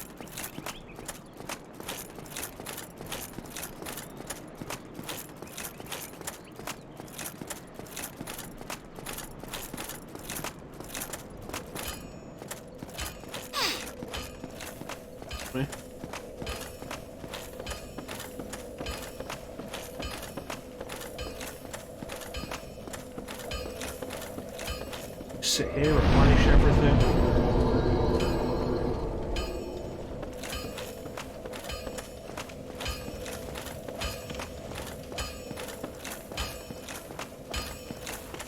What, use Homeward?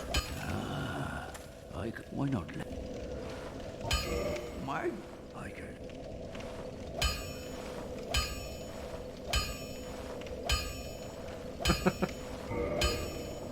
Go, large Titanite shard, mace plus 6.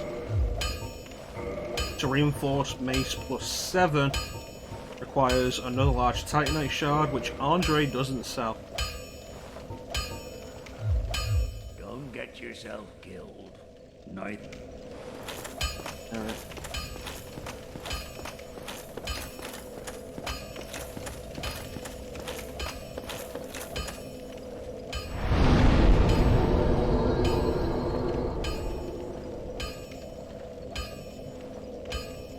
That's gonna do it for today.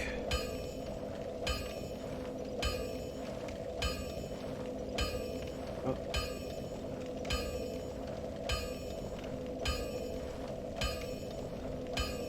There's something I want to mess around a little bit with before we go. 'Cause I was doing it a little before the stream.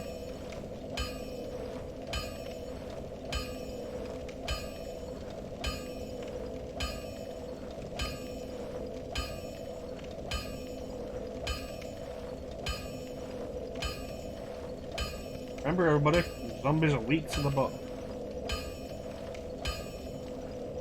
It's like, okay, so we do this. Up this.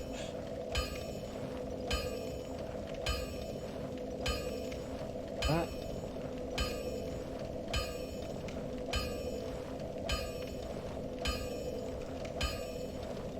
And we do this. Way.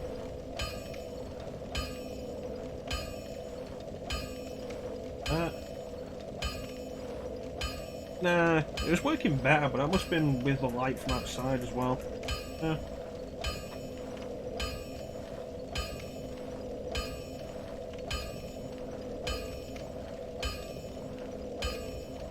I'll get rid of that.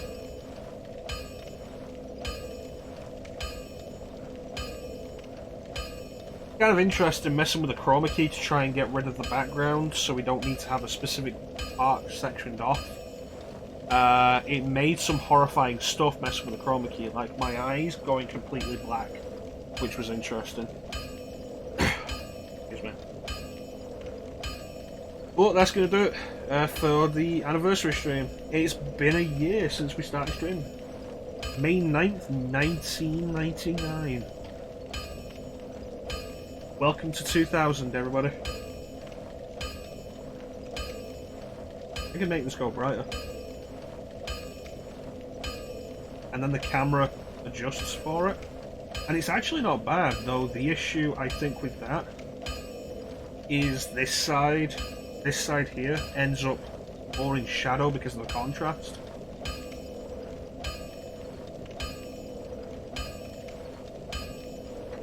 Although, having the light that bright strains the eyes more.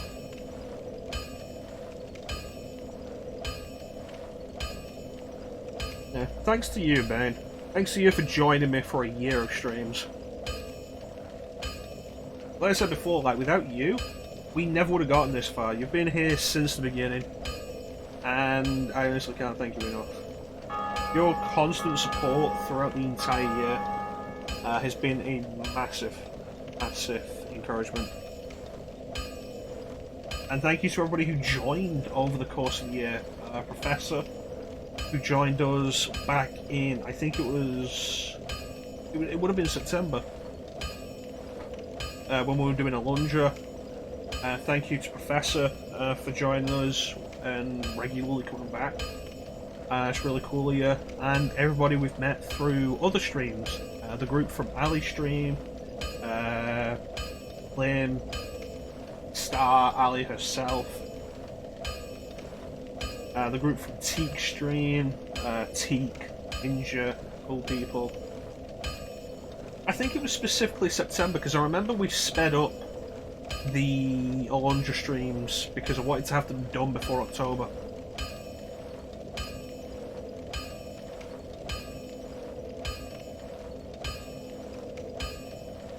So we started doing more of them a week.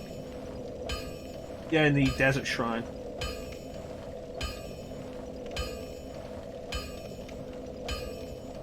Yeah, a year of streaming. And we've come so far. Like, I'm gonna get a link here. Nobody is obligated to watch it.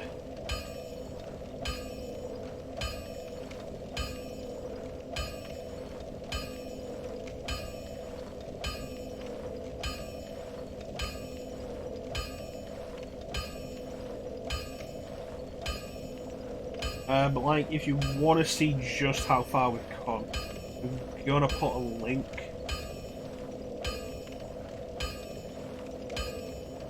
to the very first stream, which was Dark Souls.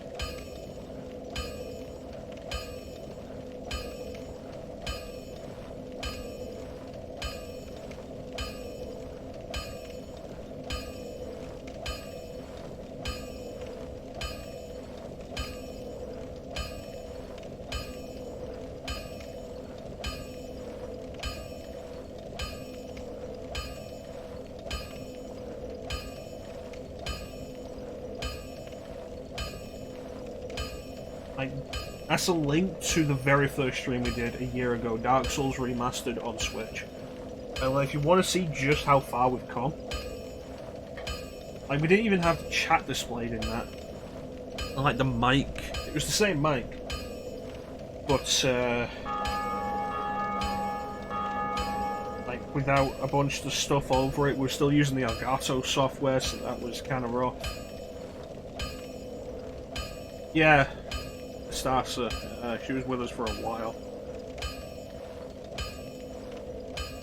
My buddy Steiner joined us for that first stream.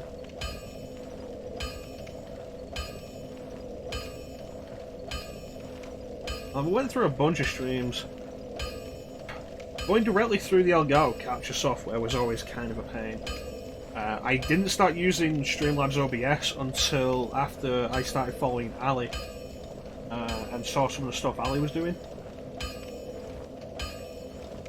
Did I? You know what? No, I wasn't it. It was after I started following Ali, but I looked into it myself and found that Streamlabs OBS was the same software she was using, because when I was looking for layouts for it, I found the layout she uses. I was like, that's a nice layout, but Ali already uses it, so I didn't use it. So we have the Orpheon layout, which is specifically a Metroid Prime layout for some reason. But yeah, it's been a year. And here's to another year. Finish some of the stuff we've done. Let me go back to the channel and let's take a quick look at all the stuff we've done over the last year.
I've been talking this entire time, the mic's been muted. Dark Souls Remastered, Final Fantasy VII, Eternal Darkness, we did that alternating with Ocarina of Time. Heavy Rain, the Resident Evil Marathon that didn't go so well.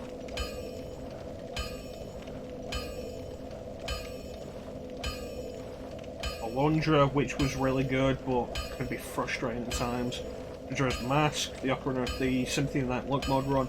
Lost Odyssey, where, yeah, you're right, we did use the cam for the first time. I wasn't overly happy with it.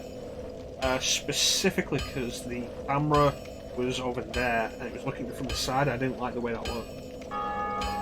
And then setting it up yesterday, I was like, I want to try the camera again. It was like, what if I end up with it in front of me? And I've been pretty happy with it. So we'll probably keep doing that. Dark Souls 2, honestly not fond of as a game. Final Fantasy 8, Guys of Arcadia is probably my favourite game we've ever done. Like, it's the longest stream, you look at that, like 13 sessions, nothing else was that long. And Skies of Arcadia is the only game, it's the only game we've done where we finished it and I was like, I'm really tempted to just start it again. It was awesome. I loved it. The Castlevania Marathon, which was a bunch of fun. Devil May Cry 3 with the second part that was like almost 6.5 hours long, I think. Enter the Matrix, Wake HD, and then the shit that we've got ongoing, except Devil May Cry 4, which I did actually think. All the stuff we've still got ongoing.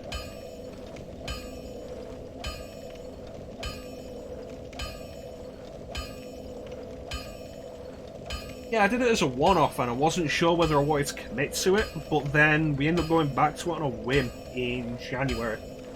And I'm really glad that I did. It was a great game. I'm very happy with it. It was a lot of fun, and I think it's going to be a long time before we play an RPG I enjoy anywhere near as much as that. Which is kind of disappointing, knowing that any game I play for a considerable amount of time is probably not going to be as fun as that.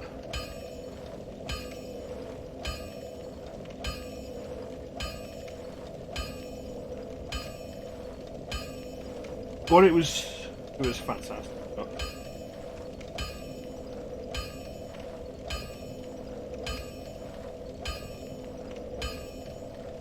Was that during the Final Fantasy Adventure bit? I don't remember that. I remember the Final Fantasy Adventure stream that we started, I was like, I'm just not. But I don't remember what the stream was where we specifically went to Skies of Arcadia partway through. But it was a good choice. It was fantastic. Again, it's just a shame that Skies of Arcadia isn't more easily accessible. Skies, fantastic. I remember I had to do the recap because it had been that long anyway.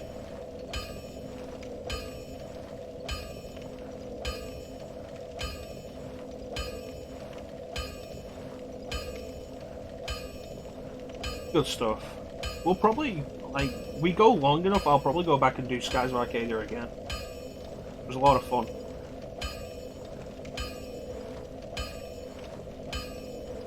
But in the meantime, I want to thank everybody for watching. This is what it looks like when I turn the light off.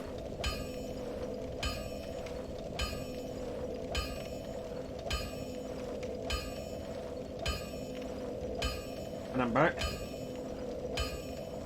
I want to thank everybody for watching. I could do that in the start of the stream. I could do like darkness, like hello, hey everybody.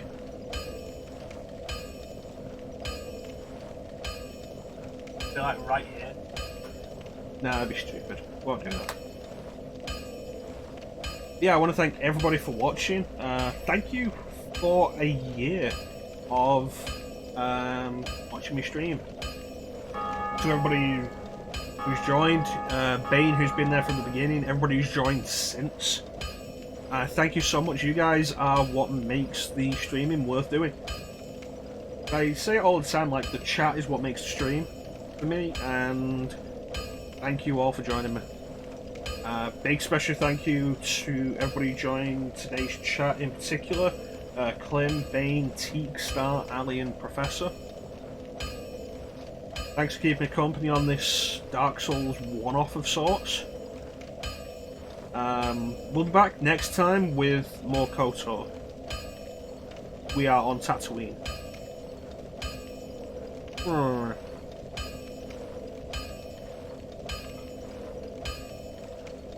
Is there anything going on here? Doesn't look like it, it's all good. Yeah, once again, thank you for like a year of keeping me company. Have yourselves a fantastic time of day. Take care.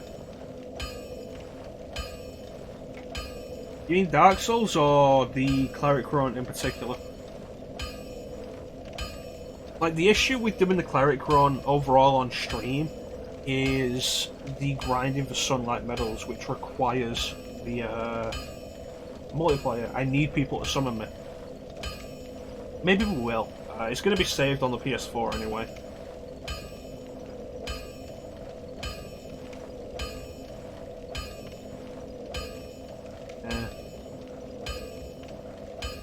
But yeah, the big problem is it requires people to summon me, and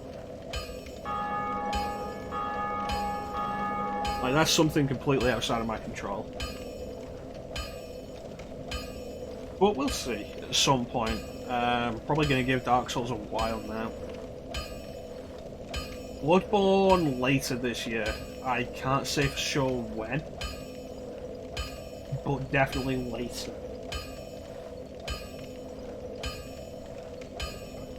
Look forward to the 2-year anniversary stream when I haven't actually started it yet. But before we go, Bane, do me a favour, pick a console and a letter for me, please, if you would.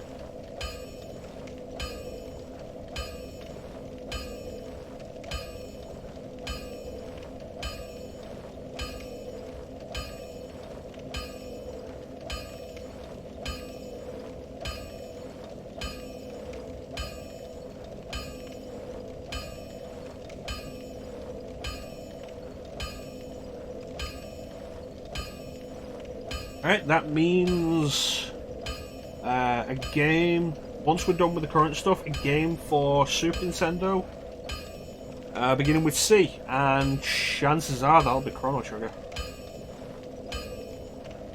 I started playing Chrono Trigger again for myself anyway. Like, why the fuck not? Quarantine. Chrono Trigger's a fantastic game. I'm gonna play Chrono Trigger. Let me just add that to the list on the Discord. Also, if anybody is here who hasn't joined the Discord and is interested, here is the link to the Discord. Adding Chrono Trigger to the list. I don't know why it wasn't already on there. Okay, Chrono Trigger.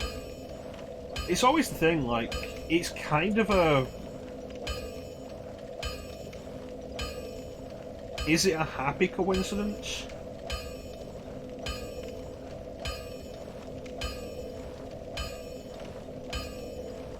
Professor, do you want to pick another system and another letter?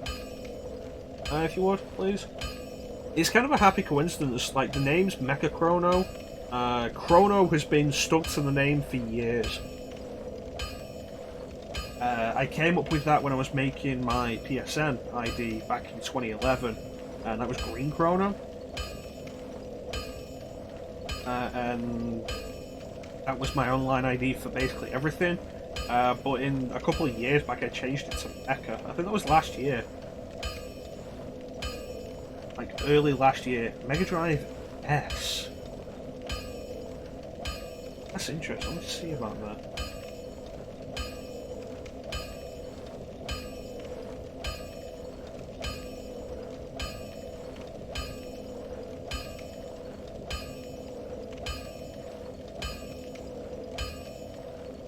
Stream. Was it Green Chrono? Because I'm pretty sure the stream was mecha-chrono before we started streaming. The channel was originally Green Chrono, but I don't think I ever streamed to under Green. And Shadowrun, Shining Force.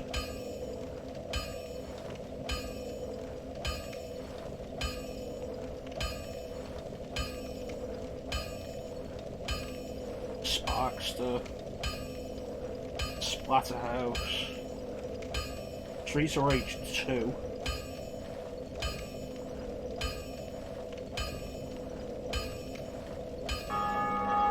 Sword of Vermilion,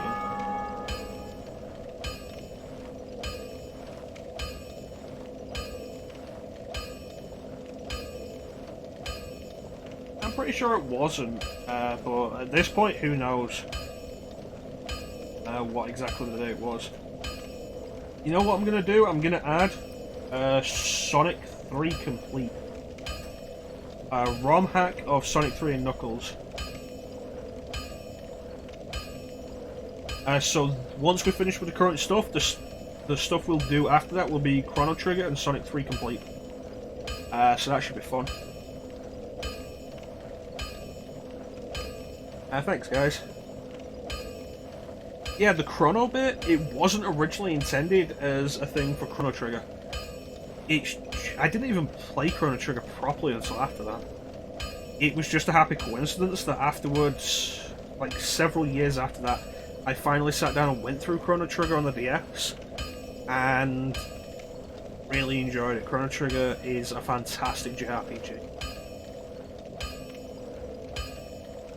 But that really is going to do it now. Once again, thank you to everybody who joined me today. Thank you so much for joining me for a year. Everybody who's been here. Big special thank you to everybody in the chat today. Clem, Teague, Star, Ali, Professor, and Bane, of course. We'll be back with Knights of the Old Republic next time. Details will be on the Discord. I want to get back into a regular schedule. We'll see about that. I'll start working on that, getting back into a regular schedule. But in the meantime, thank you all for watching. Have yourselves a fantastic time of day, and praise the sun. Catch you next time, guys.